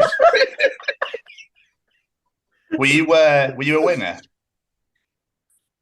No, I wasn't. I was a fly half. I had a mean right foot on me. Like I have been known to hit a couple of penalties from inside my own half in my time. It's a very humble brag. Like, unfortunately, I don't think I've got my boot anymore. And like, I tore my Achilles DJing a couple of years ago, and I'm yet to kick a ball since then. So I don't know if I've still got my boot on me. Oh, no way. That's gutting. Yeah. Elliot Daly obviously saw you and went, fucking hell, I think I could do that. I like to think I've inspired a couple of generations of rugby players to follow in my footsteps, yeah. Oh, definitely. I did have this mentioned later on, but as you brought it up, I'm going to have to ask now. The Achilles. How the hell did you damage your Achilles in a nightclub? What the hell did you do? Was it like, it wasn't even at a nightclub, it was at the Heavy Music Awards, which like I don't know if it makes it better or worse. I think it makes it worse because like I wasn't even drunk when I did it. Like I'd been working that night, so like that night at the Heavy Music Awards, they were doing a live stream on a bus outside, and then they were having the award show on the inside. So I was on the bus outside with a very good friend of mine, Tasman Taylor, and we were hosting the sort of online live stream coverage. And then that wrapped up, and then I go into the venue, and I think I had like an hour DJ set, and literally it was my second to last song, In the End by Linkin Park. And like just before Chester drops that, I put my trust, like I thought I'd do like a little tuck jump in tribute to Chester. He was known for like, just before something kicks in, a little tuck jump. And as I did it, I landed, and the feeling, it felt like something on stage had like gone wrong, and like a cable had come hurtling and slapped me around the back of my legs. It felt like a whip had just cracked me around the back of the legs. And I turned around to be like, what was that? And I looked around and there was nothing behind me. And I was like, that's not a good sign. That's really not a good sign. So yeah, tore my Achilles. I knew instantly that I tore my Achilles as well. Like there's an on-site medic, and I was like, I think I've torn my Achilles. And they were like, what happened? I was like, I jumped and something else. It really hurts. And they're like, that sounds like a torn Achilles. Oh, dude. Yeah. Would not recommend. It's not fun. Damn you in the end. No, I didn't. I wanted to Dave Grohl it. I always have my sets on Welcome to the Black Parade, but like it was because Slam Dunk, Leeds and Hatfield were the next day. Well, I was DJing the pre-party for Leeds the next day. Then it was Slam Dunk, Leeds and Hatfield the 2 days after that. I was like, I need to get to a hospital as soon as possible and figure out if I can actually do the shit I got to do this weekend. Oh, John, I feel for you. I feel for you. Have you ever been tempted to see if it's... I mean, obviously walking must be all right now, surely. Walking's fine. I can run. I can I've been bouncing around on stage. All right. I'm yet to kick a ball again. And like, I don't know if it's gonna be a bittersweet thing whether I could just tear my Achilles again straight away, or the other one could go. Because like one thing they said to me in the hospital is like, just be careful because it's really common once one goes for the other one to go. And I was like, oh great, so I could go through this whole process again. Like, sometimes the sequel's better than the original. I find that really weird. It's almost like your muscles are going, oh, well, Brian's gone. Fuck, that means I'm going soon. I'm so sorry. Yeah. It's the old saying that your mum used to come out with. It's like, well, if they jumped off a bridge, would you do it as well? Like the Achilles are like, yeah, I would. Oh, mate. I love it. But what actually, you said that you got into rock music, obviously, during school and stuff. Is that how did you discover it? Or like, what made you fall in love with such wonderful tunage? Busted, if I'm being brutally honest. So like I was a kid of the charts. Like, you know, just when you first discover music, we had Sky TV at home, so like when you're bored, you just flip through the music channels, and like to begin with, it was like very generic. It was like the Now That's What I Call Music. I remember my first Now That's What I Call Music had Gasolina by Daddy Yankee on it, and ever since then I've loved that song, and I love the fact that it's in the new Fast and Furious trailer. Like, it's been taking me way back. So I remember that. But then I think because of that, like I then gravitated towards Busted, just because the fact that it was like a band kind of setup. And then once I started like looking into Busted, I realized they were influenced by like Green Day and like Blink-182. So then obviously like started discovering like the more pop punk side. And then like after pop punk, that's when like pop punk was the first sort of rock genre that I fell in love with. So it was like your Green Days, Bowling for Soup, Blink-182, and following on from that, that's when I kind of discovered metal. First metal band I fell in love was Bullet for My Valentine, and then off the back of Bullet, that educated me on Slipknot. And then my first Slipknot album cycle was the All Hope Is Gone one, and that was my first arena gig, which was Slipknot, Machine Head, and Children of Bodom as a lineup, which is pretty fucking tasty. Yeah, that was a big introduction to like metal gigs for me, because like I must have been like 14 years old at the time, and I lost everything at that show. I lost my T-shirt, my belt, my phone, a shoe, a sock somehow. So like my mum came to pick me up and thought I'd been mugged. I was like, no, it's just a mosh pit. Are you okay, honey? Are you okay? Yeah, that was the best night of my fucking life, Mum. Yeah, I was like, I want to do it again. That's absolutely amazing. But yeah, weirdly, we were talking about it on my show recently, because I was asking people, I was like, what was 13, 14, 15-year-old you listening to? But then, like, as I was telling the story on the radio, I realised at 15, that's when my music taste got a bit weird, because of listening to Slipknot, I then fell in love with like the really, really heavy stuff. But I still had the Now That's What I Call Music stuff that I've been collecting on like my iPods and stuff. So my playlist, if I put it on shuffle at any point, could go from like Christina Aguilera Dirty to Suicide Silence Bludgeoned to Death. Like, it could literally just jump like that. You've got to have an eclectic music taste. Busted were always one of those bands that everyone was like, oh, they're so shit. But secretly, deep down, you know that everyone loved them. Deep down, everyone fucking 100%. loved Busted. As soon as the year 3000 started, everybody like, oh no, I don't know the lyrics. What are you on about? This is shit. What are you fucking... Not much has changed, but they live underwater. Oh, dude, like, thing is, they got Hidden Gems as well. I remember when they came out and they did, the secret set of Slam Dunk a couple of years ago. Yes. And they played 3 a.m. And not only had I forgotten how much of a banger 3 a.m. was, but Charlie actually busted out a scream towards the end of it. And I was like, oh, you can take the boy out of Fight Star. I was there for that. It was fucking amazing. What a show. What a secret set as well. I'm hoping No Effects might be the secret set this year, because they're doing the farewell shows, but I don't know if logistically they can make that work, because I'd love to see No Effects one last time, but I can't because I'm doing Slammy. Well, I'm happy to say that I've got tickets to the upcoming Busted tour, so I cannot wait. Yes. Mate, that's going to be huge. I get to see Hanson as well. Fuck yes, I cannot wait. Oh, Umba. Exactly. So, just listening to you on the radio and talking to you now, you have a big personality, and combined with your love of music, did you never want to go down like the musician path yourself? Was it always just, no, I'm good, just listening to it? So, it's one thing that I actually really regret, is something that I conditioned myself to say in my teens, because I used to get that question like all the time. Like people were like, "Are you in a band?" And I'd be like, "Nah, like I can't play any instruments, but I can talk about the people who can."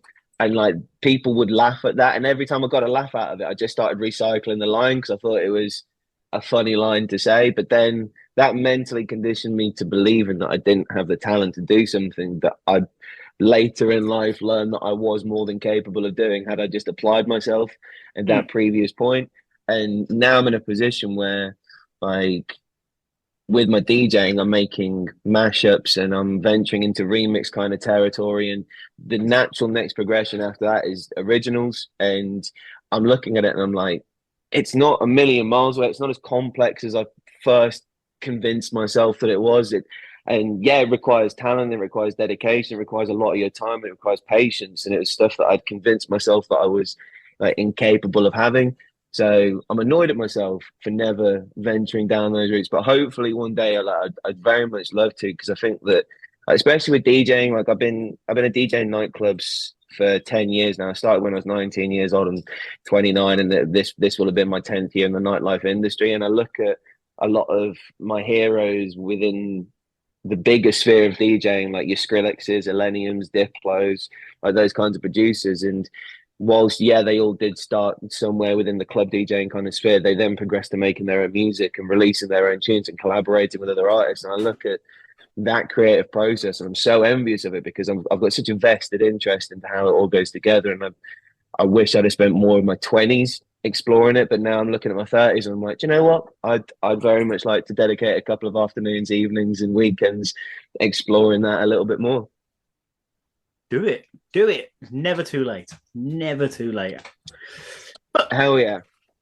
Didn't Samuel L. Jackson get into acting at like 40?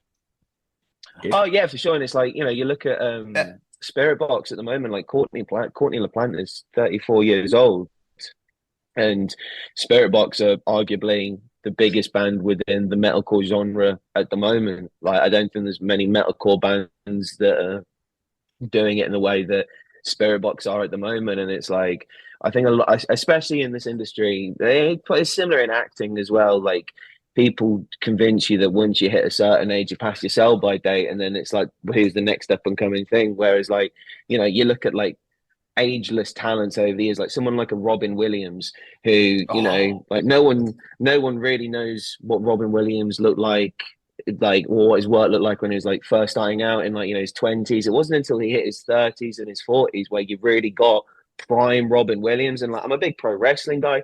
Undertaker was wrestling his best matches at 45 years old.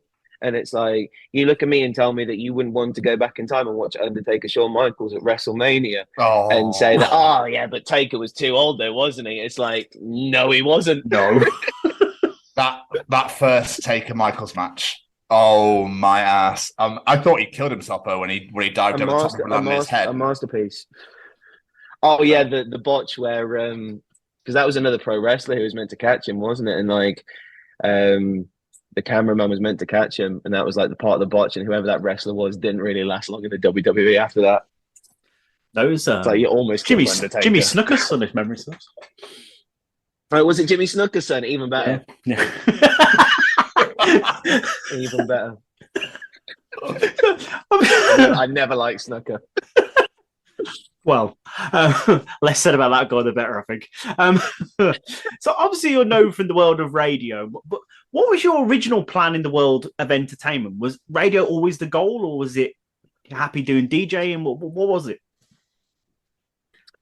So when I first started, it was like, I feel like there's not many people who kind of like start in this way anymore, in the sense that, like, because of how companies and like HRs and all those kinds of things have progressed, like the whole idea of having the work experience kid is like a dying art form almost. But I was a work experience kid, so at 16 years old after my GCSEs finished.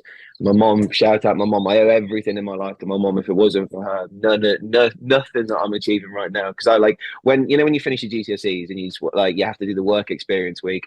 I literally just wanted to go do a paper round or something like that, and then go see my mates in the evening. And my mom was like, no, like apply yourself. So she actually applied for me to do the work experience placement at Kerrang Radio when it was based in Birmingham.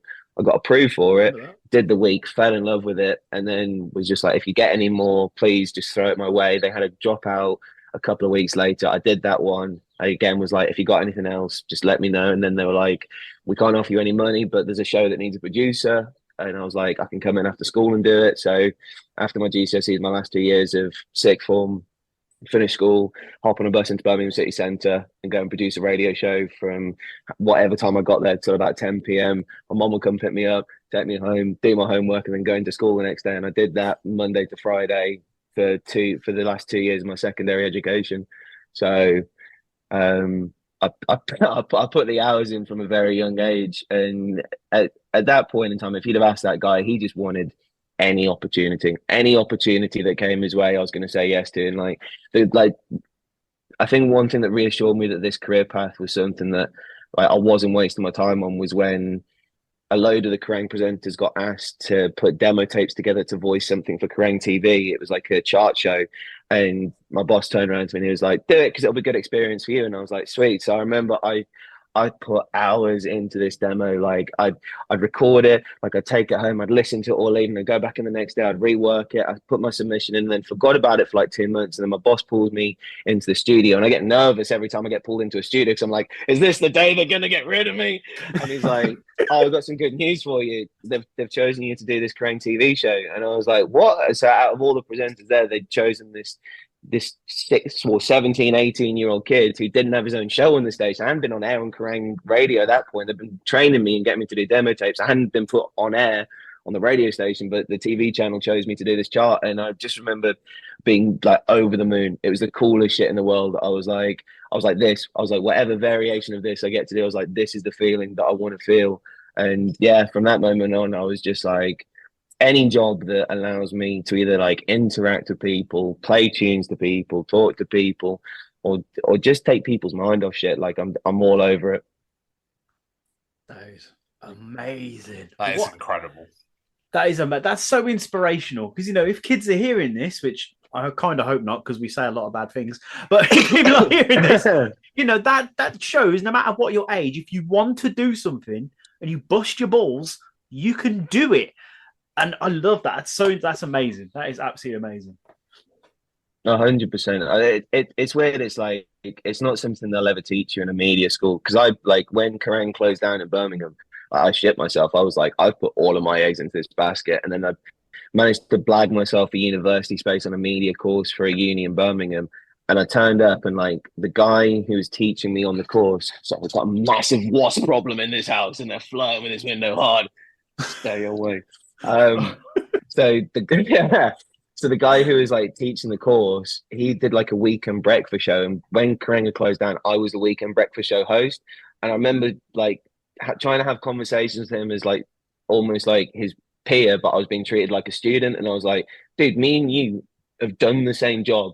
I was like, the reach for the station that you worked on, the reach for the station that I worked on, relatively similar reach. I was like, we were pretty much in the same position. The only difference is I'm now your student, but I still know all the stuff that you're talking about. And I kind of never got any respect out of any of the university lectures that I got for the stuff that I'd achieved up until that point. It was very much they wanted to convince me that I still had more to learn and stuff to do, which obviously, I wasn't negligent. I knew there was stuff that I could learn, but I just wanted to be treated with respect through the stuff that I'd achieved up until that point. And then, some of the lectures they were giving and some of the stuff that I was learning, I was like, after working on a radio station, I disagree. I was like, I know that's not true, or that's very different. And one thing they'll never teach you is don't expect the paycheck straight away. If you really, really want it, especially in anything that's creative, you've got to understand that up until you get to a certain point, you won't see any financial value from it.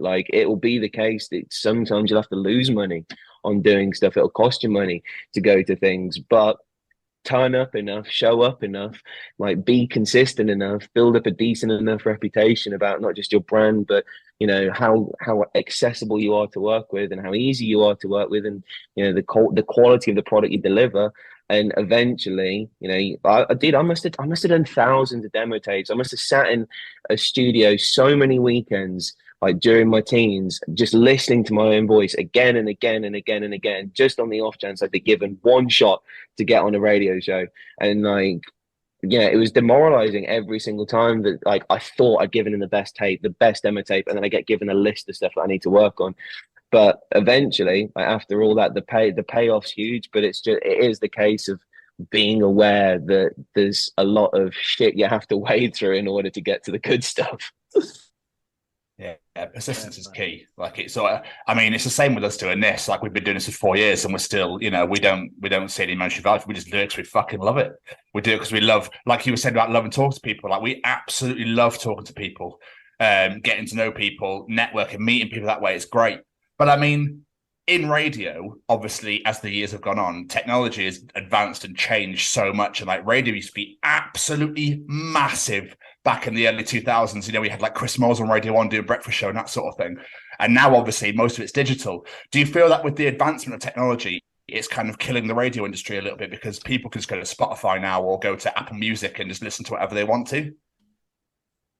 I think more so than anything, advertising has killed radio, or at least people's love for radio. Like, because I've listened to a lot of radio adverts over the years, a lot of them, and I can tell you they are worse now than they ever have been.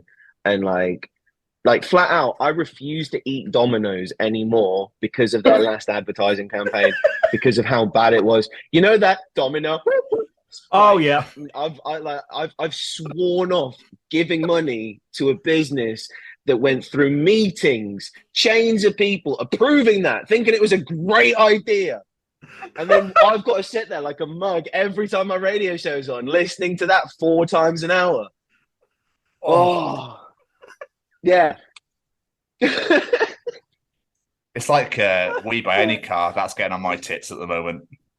Yeah, like they've had a rough run at it. Like it just annoys me about the lack of creativity in it, because I know I can picture like the people who design those adverts. I know exactly like the kind of people that they are, like how unfun they must be, like down to their core. Like the kind of people who could be watching an amazing band play and look at the time and go, "Oh, should we get out of here now and beat the traffic?" And it's like, those are the kind of people who write those adverts. Oh, absolutely incredible. So yeah, like I don't think advertising's put a lot of people off. I know that like a lot of people, the reason why they enjoy the Spotify's or podcasting is, you know, even with podcasting, if someone drops an advert, you can fast forward through it. Like with radio, you don't get that option. And then like that's been the awesome thing about Kerrang offering the premium service. And they had a lot of take up from that, because people just want the tunes in the chat. And sometimes people don't even want the chat, they just want the tunes. And that's totally fine. And like one thing I've always enjoyed, especially like as a DJ in like various different realms, is that I used to do a show on Team Rock Radio when that was a thing, and it was graveyard shift. It was like 2 till 6 a.m. But like I could get away with like it wasn't live. That was a pre-rec one. Like no chance I'm gonna sit there like for like 4 hours in the middle of the night doing a show to like no one. But the people who did listen to it were the people who are working the night shifts, and like you build up a rapport with people who are working those kinds of hours and the kind of things they actually want. And I realized that like they actually wanted to be stimulated intellectually. Like if they're working those kinds of hours, they want something that keeps their brain active and going. And one thing weirdly that I got a lot of great praise and feedback from, I had a feature called it was like something stupid. It was like 7 minutes of Stairways to Heaven or something stupid like that. The premise being like there'd be one song on every show that would be over 7 minutes long.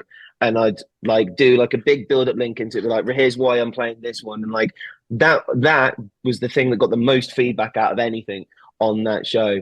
And it was because people would people who were working the shift or being awake at those times would know for the next 7 minutes they've got a piece of music that they can dedicate their mind to, that they can form an opinion of, and then they can reach out and say something about. And it just, like, if they're sat there working during that time, it's something that just makes that clock tick a little bit faster. And that for me has always been the beauty of radio, is the fact that it is a tool. It's a freedom tool to, like, alleviate whatever people are dealing with. Like, I think it was Scott Mills on his last show who said, if you're ever feeling alone, you ever feel like nothing else is going right for you in the world, if you feel like you need a friend, just turn on the radio. And it's so true, because, like, as an art form, like, it is one of the oldest ways of, like, direct communication via music to people. And it's like, it's been a beautiful tool for years. But yeah, to your point, because that was quite the tangent, to your point, yeah, I do think that technology has affected it. I mean, like, with Kerrang, the reason we closed down in Birmingham all those years ago was because the company was switching directions and they wanted to put Planet Rock on the DAB frequency. DAB frequency, obviously very, very expensive. So with that in mind, they're putting all their eggs into that basket of, like, this is the brand that we're now pushing on the DAB front. We'll take Kerrang, we'll move it to an online product. And if anything, with the demographic that Kerrang targets, which is way more the internet-based generation than it kind of is the radio generation now, very smart business move. I mean, we love a tangent, so don't ever apologise for tangents, John. Right? Tangents are our bread and butter. We absolutely love them. We love just sitting back and just letting someone go, especially when it's a rant about a dog. Hell yeah. That made it so much better. Oh, hell yeah. So I know you worked for Scuzz as well back in the day, didn't you? Work as a host for Scuzz TV, is that right? I did indeed, correct. Was that your first on-air role, or was the Kerrang TV stuff first? So Kerrang TV was the first time I ever broadcast anywhere, and that was doing the official Kerrang Rock chart that I think aired on, like, Saturday mornings or something. Then after that, I got on as what they call the swing presenter, so I was basically there to just jump in and cover anyone who was, like, ill. And then I did a couple of good shows on that. Then they gave me weekend breakfast, so Saturday and Sunday morning I'd be on air. But the first ever radio show that I ever did was, I want to say it was either Saturday or Sunday, and it was the afternoon one, 2 till 6. And I wanted to get an interview on for it, because everyone in the station always had interviews. And I was like, I've got to have an interview on my first show. And there we go. I've got to have an interview on my first show, and I hit up Pritchard from Dirty Sanchez, and he drove from Wales to Birmingham and gave one of the most open and honest interviews I've ever done. But some of the stories he was telling were so gnarly, and I kept on having to go out of my edit to a producer and be like, can we talk about him losing a game of Trivial Pursuit and having to put a drill bit through his hand? Like, is that okay to go on air? I was going to say, we interviewed Chris Rabb from Jackass, and the stories they tell, not really radio friendly. So fair play for managing to make that work. Yeah, there was a lot of back and forth between me and the producer on that one, and, like, a lot of the stories made it to where that I was surprised by. I didn't expect as many of them to actually get the thumbs up as they did. But he's a man that's turned his life around as well, isn't he, Pritchard? Isn't he like a vegan chef or something now? He is indeed, yeah. Like, I've got so much love and respect for that man. One of the reasons I actually, like, went vegan, like, was because of Pritchard. Like, the way in which, like, he, like, dramatically changed his life around, obviously being, like, the party guy, and then, like, started taking on, like, these incredible, like, challenges, like these triathlons and, like, these marathons and, like, these huge, like, feats of fitness. Sorry, 1 second. I've just got someone calling me. I just need to tell them to give me a second.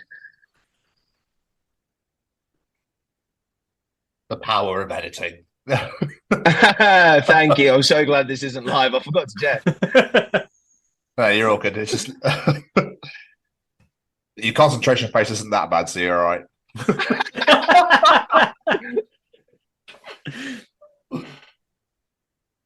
Oh God. Have I done it? Is that? Oh, yeah. Right. Okay. Cool. Sweet. Yeah, we're good. Sorry about that. You're all good. You're all good. Yeah, Pritchard. Yeah, amazing human being, and the fact that, like, someone who was so synonymous with partying just went Okay, cool. Yeah, I'm gonna take my foot off that gas pedal for a second and go and apply it to something like literally the most extreme physical sports you can do. Like unbelievable transformation stories. Yeah, nothing but love for the Sanchez boys. They're very, very good human beings. Amazing. With just going back to your radio show, I mean, do you get to pick what you play, or is it like this is a list of what you can play, just pick from this, or they give you a set list already? How does it work? So not just Kerrang, but most stations as a whole, and they operate on A, B, and C list kind of structure. So if you look at BBC Radio 1 social media, it's either every Friday or every Monday, they'll post their updated playlist rotation. So it'll be like A list is like big bands, big releases. B list is like up and coming big bands with big releases. And then C list is kind of like new up and coming artists. And that will depend on the rotation that they come around in on the radio station. So I mean, it's across the board in terms of radio. Like that's how the majority of radio stations operate. So yeah, the same with Kerrang. So it's a playlist that is generated every single week, but there's a little bit of flexibility here and there, you know, with like, say for example, if we've got like interviews on and that kind of stuff, obviously you want more songs from the band who's coming on and joining the show to be on the station. So, you know, we'll switch over a couple of songs to have the interview going into like a song that they have released or like a new album track or something like that. But yeah, for the most part, unless you're a specialist show, which I guess for Kerrang would be someone like Alex Baker.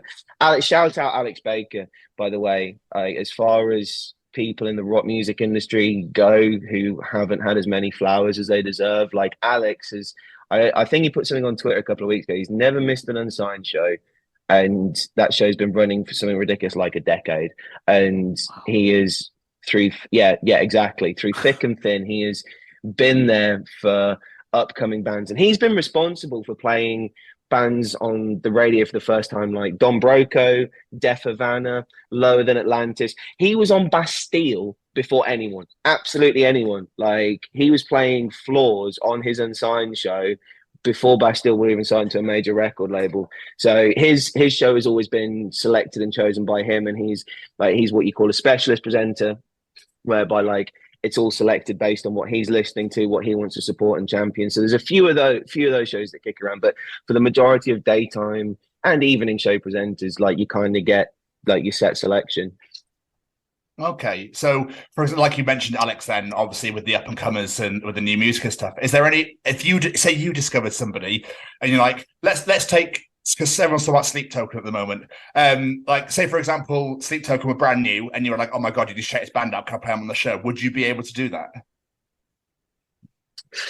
That's a bit of a tricky one. There's certain stuff that I can pitch to the head of music. So every radio station has a head of music, someone who oversees the whole process. And as presenters, you do get the opportunity to be like, hey, like, because obviously as a head of music, you're constantly getting bombarded with like PRs and promos and pluggers being like, play this. But then also for, you know, say, for example, a band blows up on the internet, like a Sleep Token, like a Bad Omens, like you might have like your ear to the ground so hard on one side that you miss something else. And like, it's a very challenging job, and it's something that I've got a lot of respect for people who do, because it's one of those jobs where you've just got to be on it 24/7. So I mean, yeah, like as presenters, it's almost our duty to help out the people who are a part of that higher up chain at the radio station who have these other jobs, to be like, oh, by the way, just in case you've missed this, like this is popping off at the moment, or I've noticed this band are doing numbers on this front, keep an eye on them, or like maybe we should look at trying to like incorporate these guys on daytimes a little bit more, because they're starting to come through. And like it's one of my favorite parts about working for a radio station is the process of watching a band go through the ranks. Like, I think like as people who work in the music industry, like you can attest that as well. When you do see a band go from playing like, you know, those 100, 200 cap venues, the proper little sweat boxes, and then all of a sudden it's like, oh, they're playing in front of a couple of thousand people. They're a bit higher up on the festival bills. They get a main stage slot, and then all of a sudden you're like, go on, like let's go. I suppose it does feel like a bit like it's your baby. I've been championing these. This is amazing to see them rise up. Hell yeah! Like they never needed their help in my career, but 21 Pilots, I discovered them when I was working for a nightclub in Birmingham, just doing like their online stuff. Like I was like writing website articles, and I just needed like a filler article for the day, just like 10 new songs to check out. And I was just skimming through YouTube, and I saw the music video for Car Radio, and I was like, who are this band? Because I think they might be my new favorite band. And this has never happened before. I went straight to their website. I looked at their tour dates, and they were in Birmingham that night. I went and bought a ticket. I turned up to the show. It was at the Institute. It was either, I want to say it was the Institute 2 in Birmingham. And Tiny room. Genuinely, the show had like 3/4 sold. Like it wasn't sold out. And I turned up. I watched the gig. I didn't take my phone out of my pocket once. I didn't say a single word to anyone. I just watched the gig.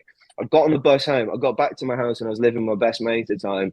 And he was like, "Where have you been?" And I was like, "I just went to watch a gig." He was like, "Was it any good?" And I was like, "I think that's my new favorite band of all time." And he's like, "Was it that good?" And I was like, "Genuinely." And then I wouldn't shut up about them. And then like that was towards the end of the Vessel album cycle, and they hadn't really done all that much in the UK. And then straight off the back of that, they dropped Stressed Out, the first single off Blurryface, and all of a sudden it was just boom. That's about imagine that. That was awesome to watch. Yeah. Imagine that, discovering a band. Oh, they're in my hometown tonight. Sweet, I know where I'm going. Yeah, literally never happened before. Never happened. And like, I didn't like Car Radio was the only song that I listened to before going to that show. Like, I was like, fuck it. I was like, I don't need anything else. I was like, I'll let them educate me on what they got. And I was just sat there like, this is phenomenal. That's amazing. Did they play Car Radio though? Because I've been so annoyed if they didn't play that one song. I know they did. They did play Car Radio. Yeah. Like that was it. Was the big tunes at that time were Car Radio, House of Gold, and the last song the song they've always ended their sets on, Trees as well. And like they did the gimmick that night where like they climbed on the drums. So they put the drums out into the crowd, and like they were jumping from the crowd. And I was like, this band, man. And then just like getting to watch the evolution of them over the years. Like as I said, like they'd have blown up regardless of like any industry support on whatever level. Like that band were always destined to be festival headliners from the get-go. Like they were just two of the most talented dudes at what they do. And yeah, watching the progression of that is probably, alongside Bring Me the Horizon, it's been one of my favorite bands to just watch progress over the years. That's amazing. So we're saying then about the radio show, how, there's the playlist so everyone gets to play, but how do you make your show stand out to be, this is Jon Mahon Show, this is my show? What does your mentality go into? How do you make it stand out to all the other guys? That's a phenomenal question, because I was very, very lucky in how I got brought into radio as an industry. I'll always shout out James Walsh, who was the head of Kerrang Radio when I first joined it. He was, as far as like mentors go, he was probably the best first mentor I could have ever hoped to have had. I've had some really great bosses over the years, really, really great bosses, like Moose, who was the boss at Team Rock Radio. He's now Primordial Radio.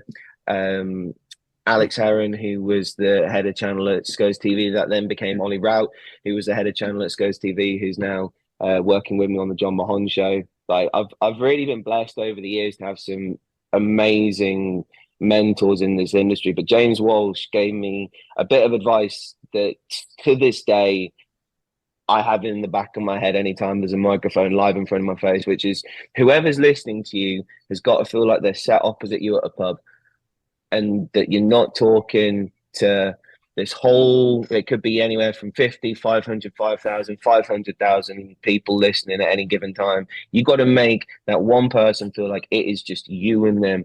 And my biggest pet hate, and it became a booming trend when you started seeing like the sort of YouTubeification and like TikTokification of presenting, which is people going, hey you guys, hey you guys, hey you guys.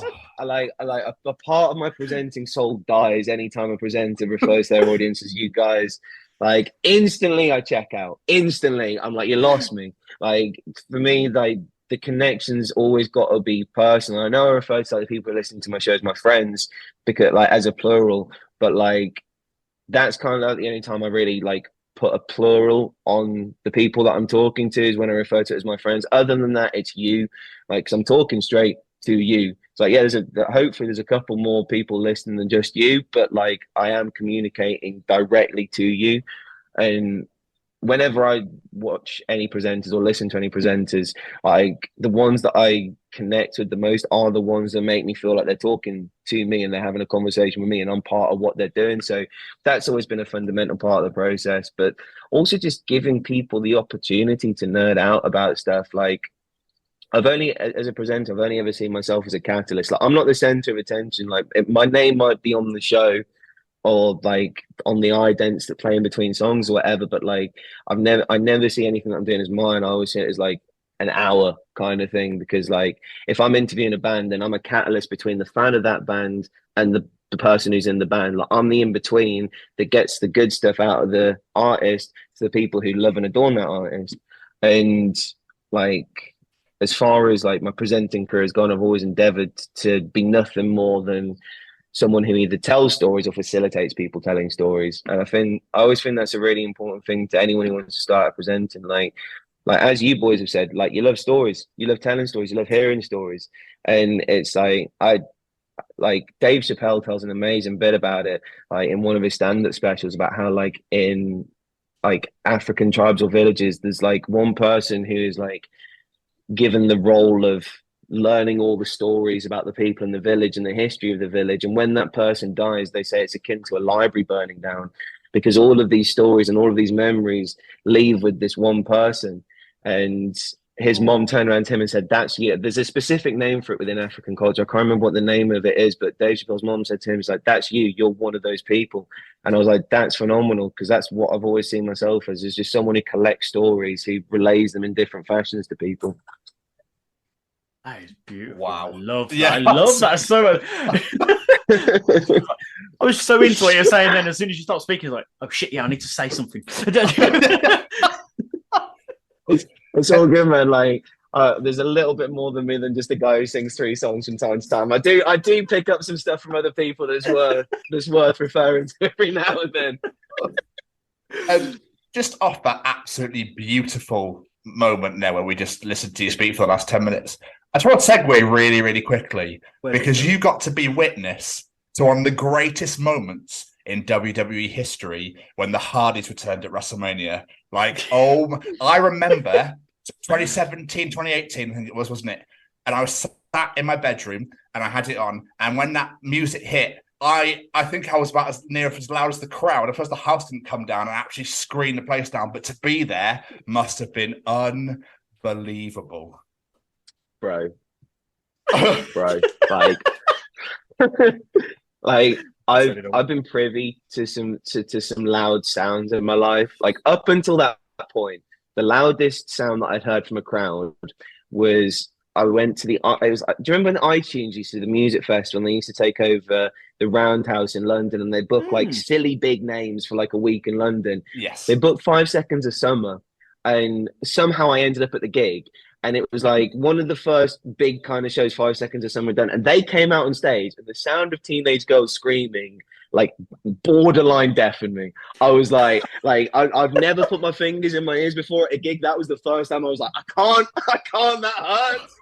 So that was the loudest sound I'd ever heard from a crowd. And then I heard that at WrestleMania, and like, it genuinely sounded like an air, like you were right behind an airplane as it was taking off. It was like deafening. But like, you know, when like you scream so loud yourself that you just start seeing stars. Like, I was seeing stars whilst like the first 5 minutes of the match was kicking off. I was still there being like, I don't know which way's up.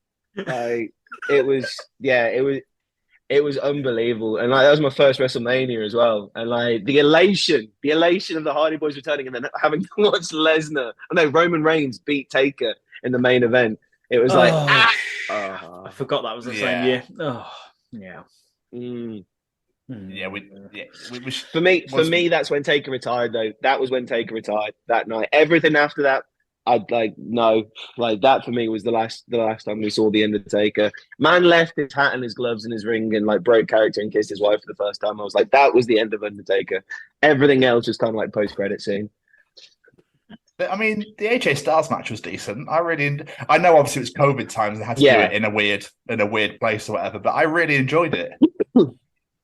Yeah, no, I will give you that. And I was really bummed at the Cena match after watching that documentary. You know, when he squashed Cena at Mania, and Taker was like, Taker did that documentary, and he was like, nah, man. He's like, I could have gone for 20 if I wanted to. And I was like, oh, they robbed us of that. I was like, Taker could have gone 20 minutes. I'm sure there was probably like a segment involving Elias that night that could have gotten fucking cut for the sake of us getting an extra couple of minutes out of Taker one last time at Mania. Wasn't Elias part of it? Wasn't he? Was he playing? No. That was 35. I was at 35 for that one in New York, and that was Elias and Cena. And Cena came out as the Doctor of Thugonomics and wrapped up against Elias. Oh yeah. Vince obviously losing his mind at that point. But I saw because obviously when they did the top 10 of all time and Taker was like 9th, I think. Like that is absolutely criminal. The fact that Hogan was first is like, why? Shawn Michaels should be in the top 5 in my opinion.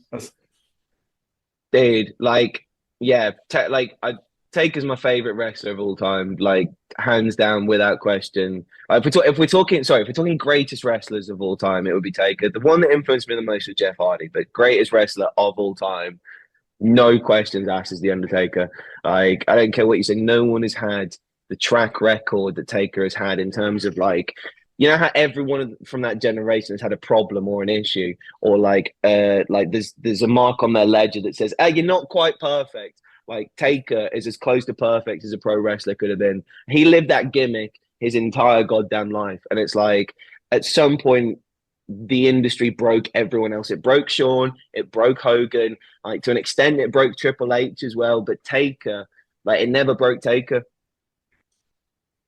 You're absolutely right. You can't argue that at all. You're absolutely right.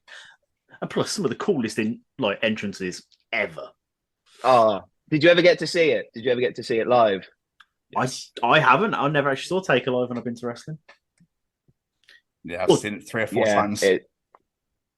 Good. I'm sorry you didn't get to see it. Hopefully, like he comes out at a show that you're on or something, just so you can like at least get the entrance. Because when that music kicks in and you start getting the pyro, like it quite literally is like chills. Like, but I remember when he made his entrance at 33 and like where we were sat, like we were literally like looking. We had it like because it was the theme, the what was it? The like Florida theme park rides. Yeah, that's it. Like all of those like as the backdrop. So literally like our view was just like ring, ramp, and that. So like we were looking at the whole thing unfolding. It was unbelievable. And yeah, just watching Taker make his entrance, especially like on a stage, it is the grandest stage in the world. I know it's like the most cliche phrase in the world, but it quite literally is the grandest stage of them all. Like you don't, I personally have never ever seen a stage like that, unless I went to like a dance festival like Tomorrowland, I guess, where it'd probably be something of that kind of scale. But yeah, like if you ever get a chance to do a Mania, do it, because it's.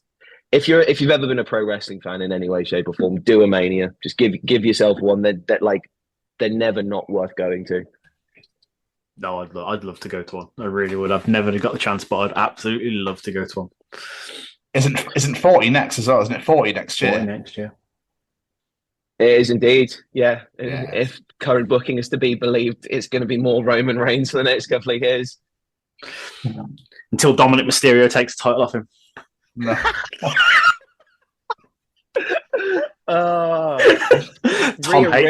Tom hates my love for Dominic. To be fair though, like the heat on that kid is real, man. I went to the WWE live event in Birmingham and like Dominic wasn't even in the match, he was just on the outside, and like the entire crowd were just ripping into him. Like even kids were being like, your mullet's shit, and it's like, you're 5, how can you say that? I was at the Manchester one, and he was in the match against Dolph Ziggler, and literally he got hate like the whole way through. It was absolutely amazing. Yeah. Yeah, they said Ray's actually said that he regrets not putting him over at Mania. But I think if Ray's going to continue, like the feud is obviously like Mask versus Korea or whatever. Like put it on the line like that, or put Ray's Mask and Korea on the line or something like that, and have Dominic take it then, because that would be like the ultimate heel move. Like if you've got Dominic coming out wearing Ray's mask every single week, the heat. Yeah, I completely agree with that. If he won, then Ray should have retired. So yeah, I completely agree. So before we let you go, we should mention that not only a radio host, you also host the Jon Mahon Show, where you gave that beautiful Amy Lee impression, like I said earlier. For those who know, what exactly is the Jon Mahon Show? So basically, I love to talk, in case you couldn't tell. I'm a bit of a rambler on occasions, and the undiagnosed ADHD sometimes takes the reins and I just go off on one. And I've never had anything that's just totally talk based. Music's always been integrated in it in some way, shape or form.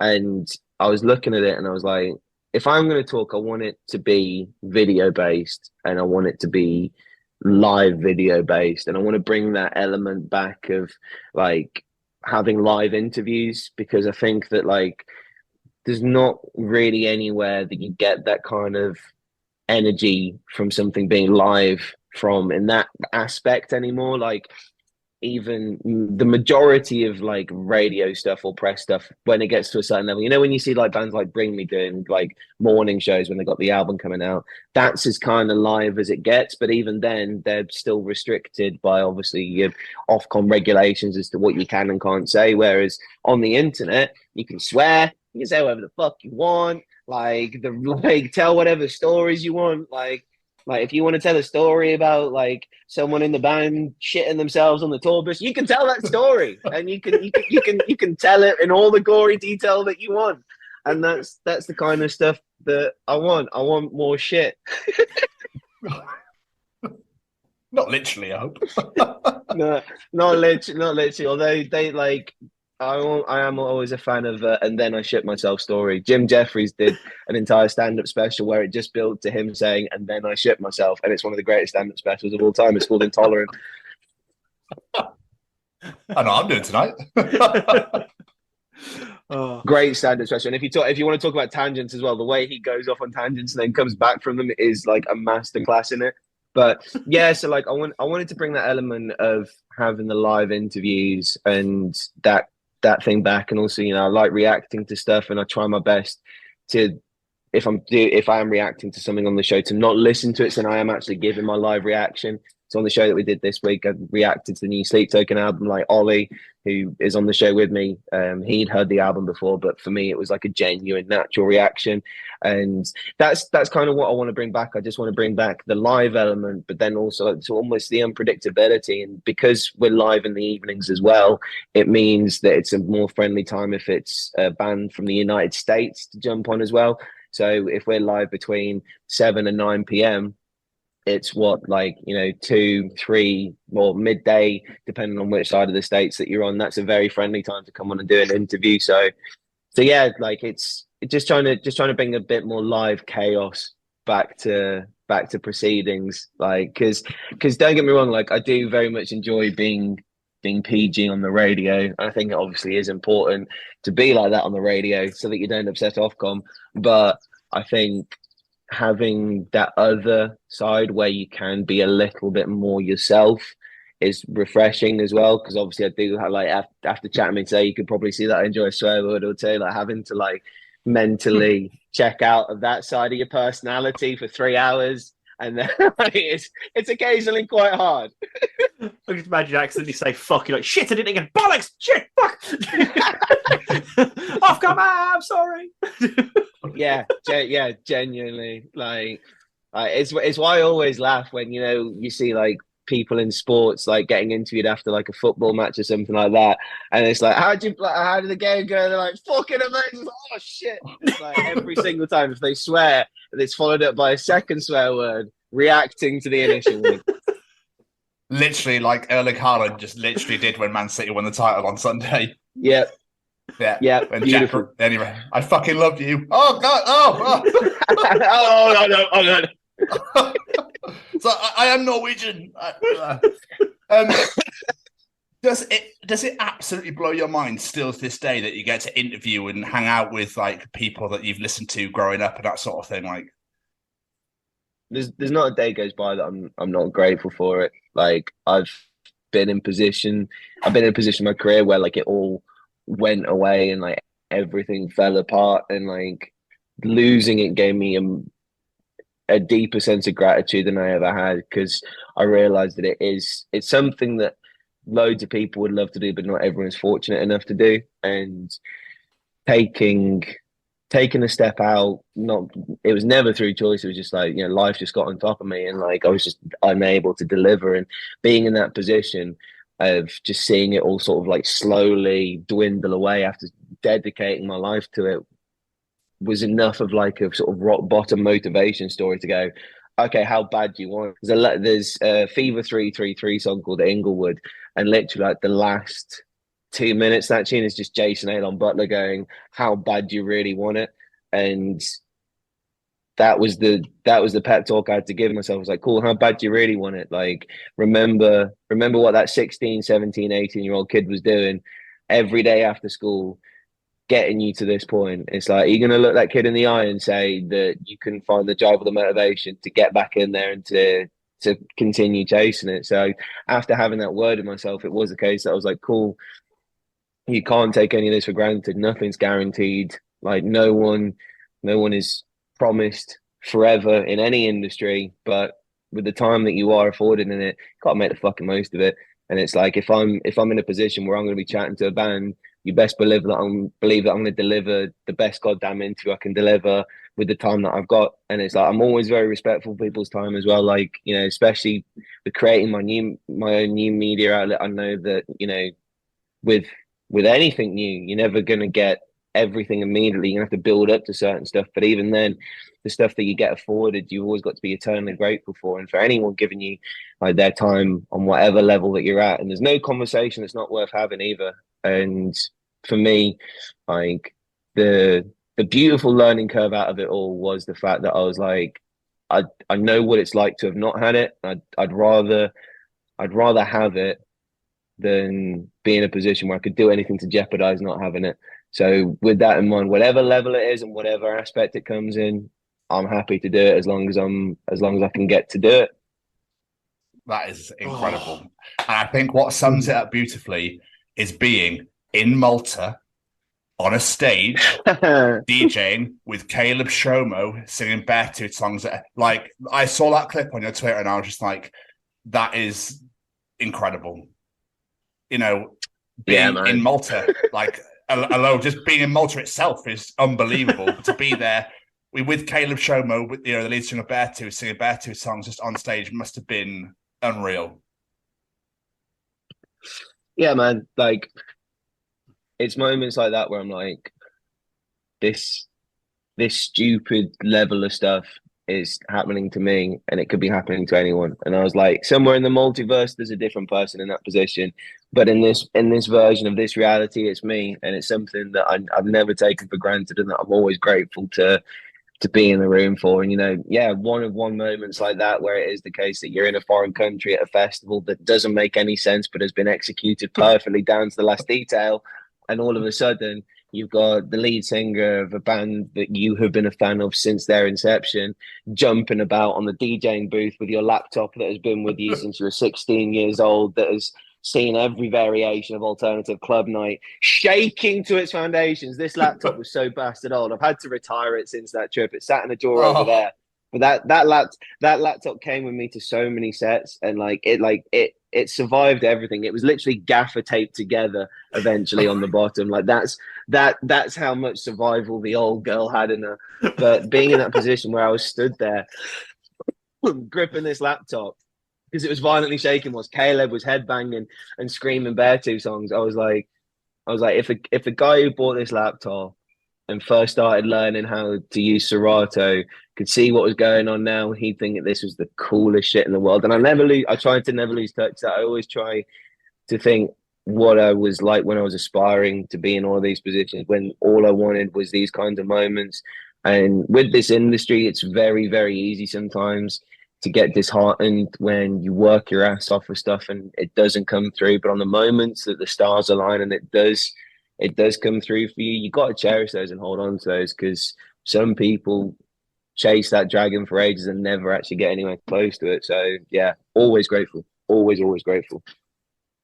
Amazing. I can't think of a better way to start bringing this to a close. But before you go, from myself, with such an amazing career, like I said, working on Scuzz, Kerrang, the show you're doing, the Jon Mahon Show, the live DJ section, have you got any particular memories or moments that you just look back on and go, that was a fucking good day at the office?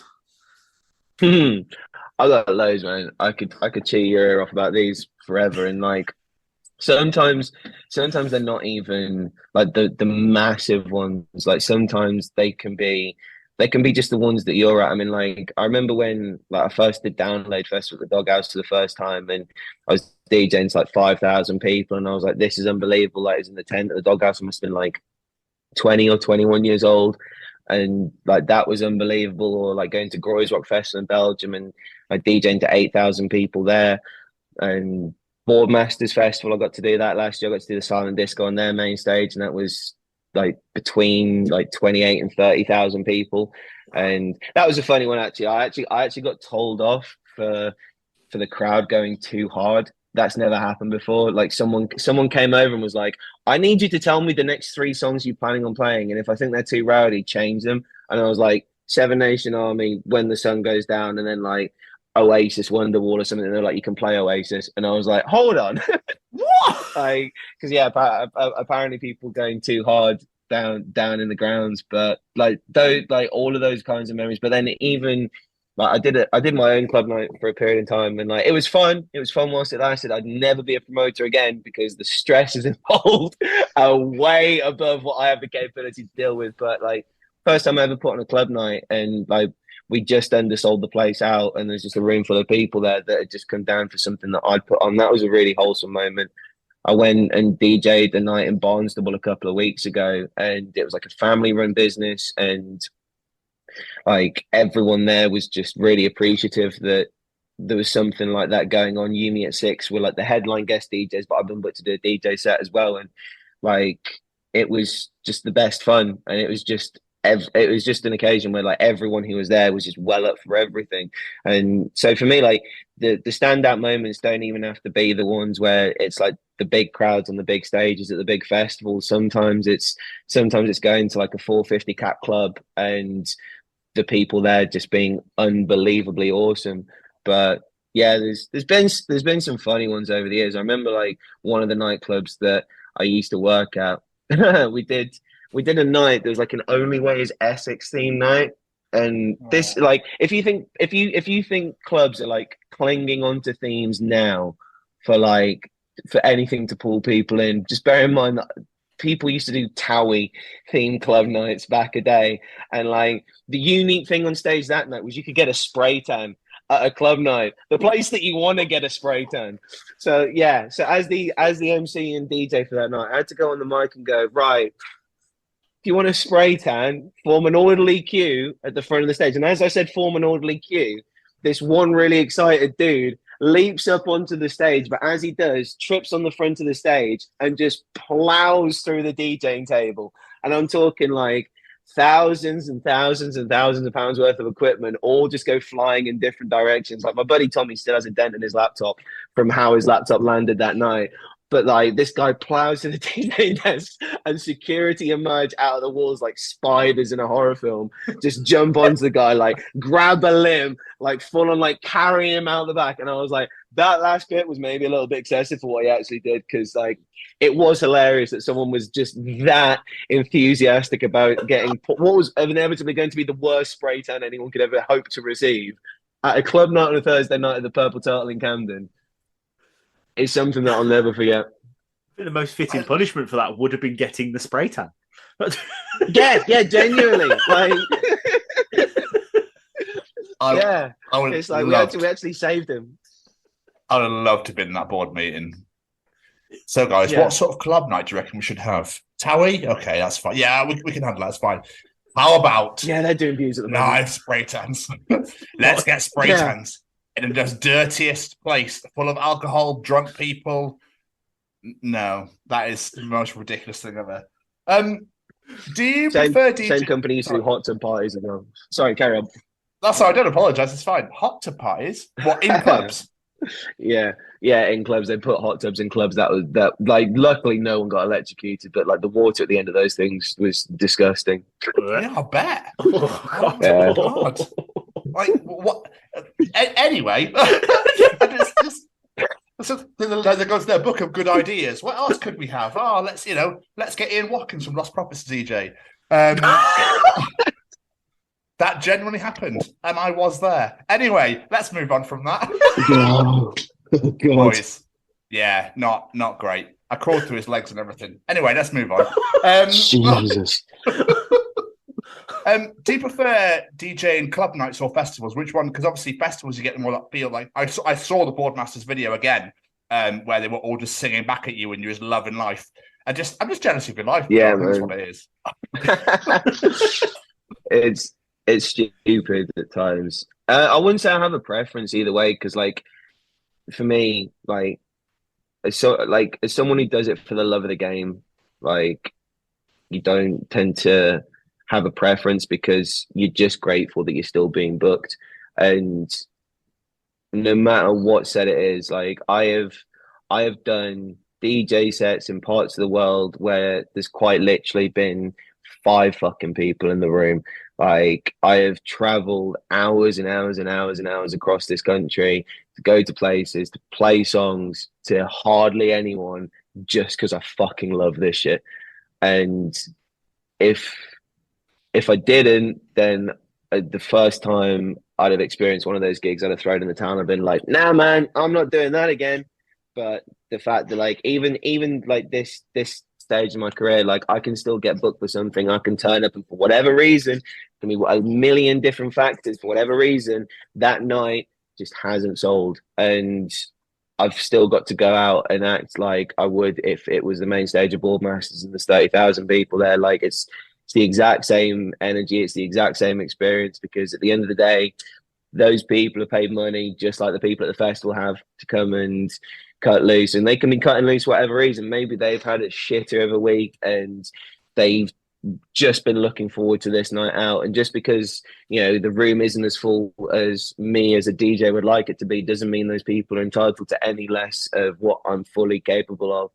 So yeah, I wouldn't say I have a preference. Obviously, I find festivals easier to DJ just because the size of the crowd, and like it's easier to please people en masse, whereas the more intimate ones where maybe it hasn't sold as well, I find those the true test of a DJ, because I stand by it. Any DJ can hold their own at a festival.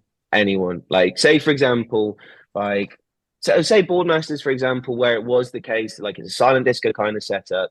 You're dealing with a vast age range and a vast background of people with various different music tastes. Like that day, I could have gone from ABBA to Arctic Monkeys to like anything like Queen, like that kind of range of stuff, and it would have gone down well. And I think anyone who was stood up there who had access to those kinds of songs and a microphone and a couple of drinks in them could have done it. It's like those kinds of gigs like almost write themselves. Obviously, if you want to put in production and a different level of it and you want to bring your own uniqueness to the table, that's a different conversation.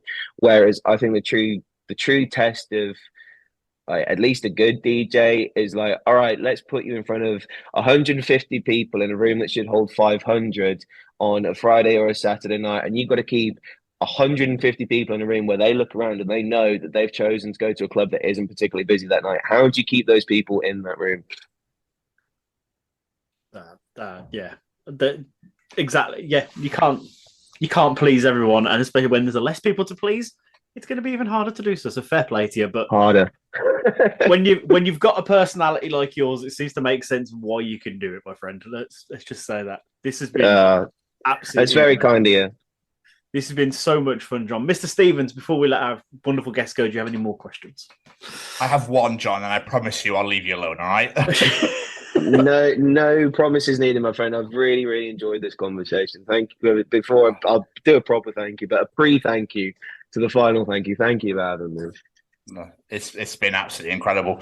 When you first started out, when you first discovered rock music as a teenage boy, even though you're playing rugby, etc., and going to house parties, did you ever think that this is where your life would be today, even with the pandemic and everything? You radio DJ on Kerrang, you've been on Scuzz TV, you're DJing all over the world. Oh well, Malta, the UK, etc., playing festivals, DJing festivals. Did you ever think that this would ever happen? No, flat out no. Like, I don't know what it is, man. Like, I've always felt like there's just some sort of curse, like, on either me or my family or something like that. Because, like, I looked at my old man. My old man was a really, really good rugby coach, but never quite got to where he deserved to be. Like, it was always like he was just shy of where he needed to be, given what he could actually do.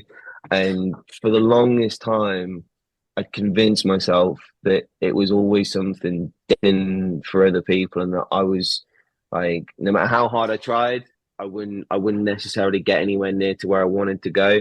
And there's still times like that where, like, I sit there and I'm like, man, I worked so fucking hard for this, and this didn't happen, or like, I wanted this so badly and I didn't get this. And it's just part of what you sign up for in this industry. You've got to be prepared for some occasions to get your heart broken. You've got to be prepared to get no's. You've got to be prepared to not hear back from people or be ignored. Like, it's just what happens. But if anything, I'm just grateful that at this stage of my life, I can handle that rejection in a healthier way. Because, like, back when I was younger, like, I really did struggle with that idea of not being good enough, and I take everything really personally. And when you make something like this your life, like, you make it your life, it becomes everything. So when it's not going right, you feel like your whole life isn't going right. And one thing I've learned over the years is to take that pressure off myself. And for me, like, the most important feedback I ever get is from people who actually take the time to consume what I do. Those are the true people whose feedback that I listen to. If someone's spending any time listening to my radio show, watching my DJ sets, like, those are the people who I'll listen to, because fundamentally they're the people who are enjoying what I'm doing. And there's a line. I first heard this quote from CM Punk, but I don't know if he nicked it from someone else, because he's quite a philosophical guy, but it stuck with me, man. And that's, don't take criticism from people you wouldn't go to for advice. And yeah. Yeah. And for the longest time, I'd listen to criticism from people who I wouldn't even consider to go to from advice. And then once I started applying that, I was like, actually, whose opinions do I actually respect, and whose opinions would I benefit from listening to, instead of dwelling on those that maybe are giving those opinions because of other ulterior motives. So yeah, shout out Phil. Come on, Punk. Let's get back to AW. Let's get that feud with the Elite, bro. Wembley needs a main event. I'm so excited for Wembley. I can't contain my excitement. Sorry. John, man, this has been absolutely unbelievable. It's been an absolute pleasure to chat to you tonight. I really enjoyed it. No, I can't thank you boys enough. Like, genuinely, like, the fact that you'd take this much time to take an interest in anything that I've ever done, honestly, means the world. And I can't thank you enough. And yeah, if at any point ever again in the future you want me on, more than welcome. Oh, thank you so much, my friend. That means a lot. It really does. Before we do let you go, though, any plugs, social medias, websites, anything you want people to go and check out? Hell yeah. First and foremost, my friends, I want you to subscribe to this if you haven't done so already. I want you to make this your main go-to source of podcasts. Subscribe, what are your channels first and foremost? Let me plug those. You can find us at TCO Pod everywhere. That's the easiest place to find us. TCO Pod. Yeah, please, my friends, like, show a lot of love and support for this, because like it's podcasts like this that's the good people in this industry. So yeah, first and foremost. And then if you do want to come check us out, it's just at Jon Mahon Show on Instagram and Twitter and TikTok as well. And then we stream live on YouTube Mondays and Thursdays, 7 p.m. till 9 p.m. Wonderful. Thank you so much, John. This has been beautiful. Really appreciate it. Hell yeah, boys. Thank you ever so much. I can't thank you enough. John, seriously, thank you for everything. Really appreciate it. We'll obviously hit you up and let you know. Thank you, boys. When I'll be out and stuff like that. It's been great to chat to you, get to meet you and everything. So I'll be subscribing to your show after this. Don't you worry about that. Thank you. That means the world. Thank you so much, boys. I meant every word I said, man. Keep doing this, because this was so much fun. Really appreciate that. Really do. Yeah, thank you so really. Thank you. Hell yeah. Big love, boys. Thank you ever so much for having me on. I really do appreciate it. Have a great evening, John, and we'll speak to you soon. Hell yeah. Take care, guys. Take care, buddy. Bye-bye. What an absolutely incredible conversation. I love this one so much. So many amazing, fun stories. Like, yeah, this is just great. And plus, he's a brummy like me. John, again, thank you so much for coming and chat to us. It was absolutely amazing. Such a great interview. We had so much fun. And from your interview with Peach of Punk Rock Factory at Download, I really hope they do a wrestling theme album, because that'll be unbelievable. That would be incredible. That would be incredible. I love how much you love wrestling as much as we do. It's yeah, it's great. And we just really hope that you all enjoyed listening to it as much as we did recording it. It's about getting into schools and talking to young people, because, you know, I know that people can change. And it's about talking to people and getting them to understand and perhaps step back from violence and prejudice and whatever. And we just need to work together and keep on the good fight there. Absolutely. Hey there, guys. We are ecstatically happy to announce that we are associated with the Sophie Lancaster Foundation. The times are changing, and with the unfortunate death of Sophie, those changes have made a massive impact for the future. If Sophie was with us still today, I can guarantee what you are doing will still be reaching so many lives of young teenagers, young adults, and those who wish to be as different as possible. So thank you very much. To find out more about this incredible foundation and all the work they do, and more importantly, how you can help, head on over to www.sophielancasterfoundation.com.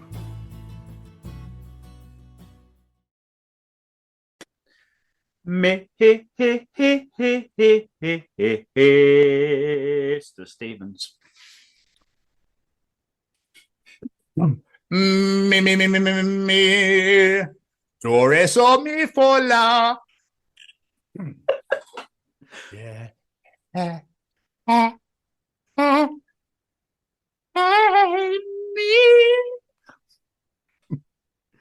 It's audience participation time.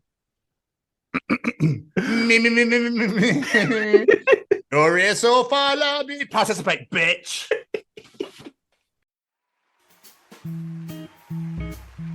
Ladies and gentlemen, it's time to participate in Jamie's participation challenge. This week, I said, cast your mind back to a former Tom's journal, and you remember a journal entry asking the question of your ability to spell under the influence. So with that in mind, what basic word do you guarantee you would spell wrong at a drunken spelling bee? What say you, Mr. Stevens? Mississippi. Oh, that's a good one. Or Tennessee. No, they're just words. Well, they're obviously places in America would have too many of the same letter. There's no need to go that ridiculous with all them letters. No, it's not necessary at all. But what it's reminding me of as well is South Park and Simpsons, where in South Park in the movie she goes, spell forensics, and he goes, "Ah, fuck that, why should I spell forensics? Here you go, SUCKMYASS forensics." Just to suck my ass on the board. And then Milhouse and the Simpsons. Okay, Milhouse, this is for the grand prize. Spell physics. Oh, that's easy, F.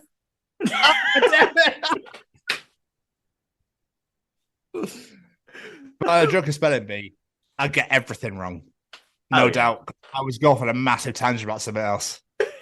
Probably, yeah. No, spell this. I'll tell you what, I'll tell you a story about that. And just go off on one completely. Have you ever seen Tutankhamun's fucking tomb? That's a good one. Tutankhamun. I don't think I'll be able to spell that. Oh, not Tutankhamun, Tutankhamun's. Sorry, I'm enjoying that way too much. I'm so sorry. Sorry. What about you, sir? What about you? I thought of two, but one of them is an answer in this, so I'm not going to steal it. But I think I said it when we had the conversation. I don't know why, but I feel like I'd really trip over the word because. I don't really know why. I think it's the AUSE thing. I think my brain would just go. But obviously, when sober, you trip over every word. So it just. Sorry. It's one of those where I stare at you, like, annoyed, but I can't deny it in the fucking slightest. Sorry, mate, you're not alone. Well, that's very true. Just avioid it, all right? I'll try to avioid it in the future, especially on this epiost. Anyway, let's get some answers. PR Brown, not a word, but just amused me anyway. I swear, officer, I am not drunk. Martin Skerritt, this is very ironic. Sobriety. Yeah. Good old Mark. Bill Walker, gorgeous. I can barely spell that word when I'm sober. Gemma Williams. The scary thing is, I think I'd actually be okay at a drunken spelling bee. A sober one, however, probably not. I like that. Oh. Beth Adair, onomatopoeia. I don't think I can spell that sober. That's exactly what I think I said. Yeah. Great word, though. It is a great word. Lizzie Edwards says, quite.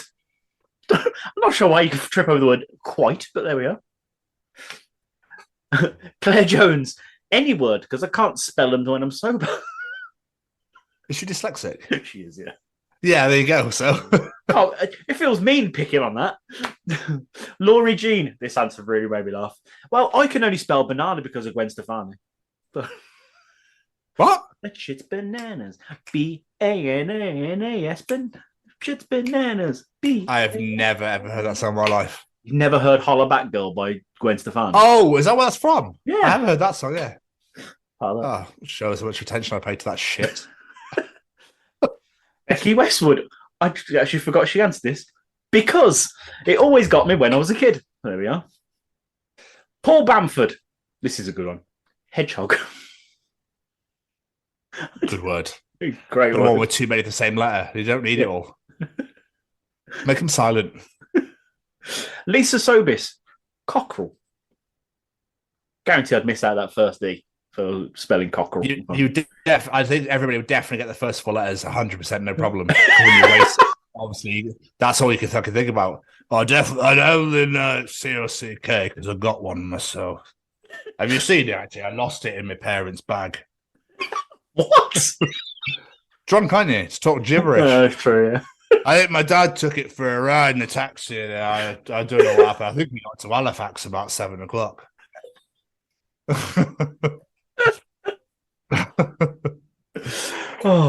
Kerris Mansfield says necessary. Yeah, that's a tough word in itself because you can never know if it's two C's or one or two S's or one. Yeah. I hate those words. Amy Sansom. This is the other one that I was going to say. Hippopotamus. I can imagine that being quite difficult to spell. Strong word though. Strong fucking animals as well. Very strong. Yeah. I'll give you two more. Graham Arnold. This really made me laugh. What a rant. Anything with that I before E except after C crap. People seem to forget words like leisure, sovereign, protein, eight, weight, weird, foreign, vain, neighbour, slight, seismic, Reich, seize, beige, forfeit, neither, height, date, deity, defy, design, financier, heist, rain, surfeit, feisty, seizure, fucking Keith, to name a few. Exceptions to that expectation of a rule. The English language is bullshit, let's face it. To be fair, right, you could probably get a number one song with that. Probably. I did feel a bit like Lou Bega with that one. I'm not gonna lie. In the rap and grime world. Oh my God, yes. I'm going to try. If someone can help me who works in the world of music, let's get together and make a rap out of that. I just want to do it now. I just think it'd be really fun. Number one hit. If 2 + 2 = 4 is quick maths can make it into the charts, I'm sure you can. And last but not least is our good friend Mally Malpass. Necessary. Good word. Canoe. Another good word. I'll be honest, I wasn't 100% sure to spell that sober. Broccoli. I always get 2 C's and 1 L mixed up. Gnome. Good one. And last but not least, I can't actually pronounce this word because it's the long train station word in Wales. Oh, the longest Welsh. Yeah. He's written it here, and Gemma Williams has said, I can't wait to hear Jamie attempt to read this out. I don't think I could try to read this out, Gemma. Like, it's impossible. Let me have a go. Go on, have a go. Let's have a go each. Let's see if we can do it. Where is it? Let's have a bash, lads. Come on, let's give it a try. Do my stretches. Let's get prepared. Oh my God. The thing is, Karis's mum can do this. Can she? That's awesome. Yeah. You go first. Oh, well, I'm fucking waiting for that. Right, I don't know. Clan for fair, pie golly golly golly golly golly goggery, dunder round opportunity golly golly gog. There is, and please put this in here. There's a YouTube clip of Shaquille O'Neal doing it. Please put that in here. It's fucking hilarious. Okay. But Shaquille O'Neal, because the Welsh weatherman does it. I've seen that. Yeah, and then Shaquille O'Neal has a go, and it's fucking brilliant. And they all die laughing. Anyway, my turn. You ready? Go. Fanfare, Pwy Gwili, Clog, Goga. This is ridiculous. What? Who thought it'd be a great name for a fucking town? I want all the letters of the alphabet in there, please, in the most randomest areas possible. Fanfare, Pwy Gwili, Gogeri, Quinn, Rin, Drob, Will, Clan, Til, Silly, Go. There you go, fuck it. I actually think you got a go bit right, at least. Yeah, but please put Shaq's attempt. And here is Shaquille O'Neal. Yeah. Okay. There's a weatherman from Channel 4 in the UK. Lanfair Pawil Galchik Gosuri Sarah the Robin Walanti Silagaguch. Oh, that was wonderful. I'm glad we both attempted that. That was great. Well, I thought it was only fair. It's only fair to give it an old rattle bash. But if you enjoy, thank you to absolutely everybody that participated in Jamie's participation challenge. We appreciate every single one of you every single week for doing these. So thank you so very, very much. If you enjoy Jamie's participation challenge, Tom's journal, Callum's Treachings, the interview, and all the absolute garbage that we speak at the beginning, and you enjoy the other 90 editions of the Chronicles of Podcast, wherever you get your podcast from, whether that be Spotify, whether that be Google, Apple, wherever you get them. Grab them, come find us, get us downloaded. You know, you just know it makes sense. You get to listen to try and pronounce Welsh names. What can I say? You can also come and find us on YouTube at the Chronicles of Podcast. Make sure you hit that subscribe button. Press that subscribe button right now and don't press the unsubscribe button. Click that bell to get notified when videos are released and comment. All right, all the comments, please, boys and girls and everybody in between. You can find all of our interviews are on there. All of our shows are on there. All of our hashtag WBW way back Wednesdays are on there. All of our Bloodstock live interviews are on there, which will be followed now by live 2000 Trees interviews. You can find our Bloodstock vlog, which obviously becoming be a 2000 Trees vlog. And there will be a Dublin Crust vlog on there for you to enjoy as well. You can also find us on Facebook at the Chronicles of Podcast. Make sure you hit that like button, share it, tell your mates about it, put GIFs and memes and crap on there. Whatever you want to do, come and say hello. It would be massively appreciated. But Jamie, thinking about it, where else could you find us? Tuning in every weekday to Kerrang Radio, listening to Jon Mahon do his thing.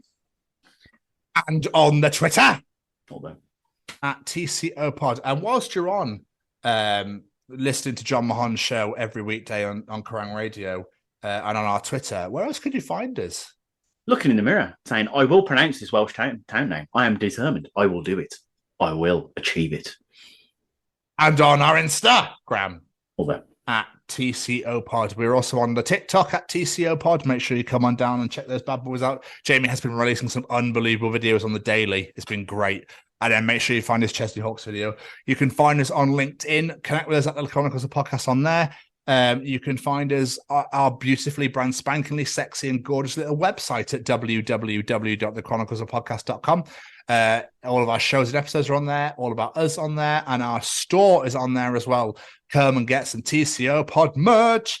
You will not be disappointed, I promise you that. And all of our affiliations and sponsors are on there as well. So, yeah, make sure you come on down. Follow us on all the social medias at TCO Pod. Follow us and subscribe to us on YouTube at the Chronicles of Podcast. It would mean the fucking goddamn world. And now, a word from our Jamie. Before I say thank you to a few of our friends, I do want to jump on everything Tom just said there, but as well, please go to wherever you get your podcast from, YouTube, social medias, whatever, and leave us a rating and review. I want this show. We are approaching 100 editions of this show.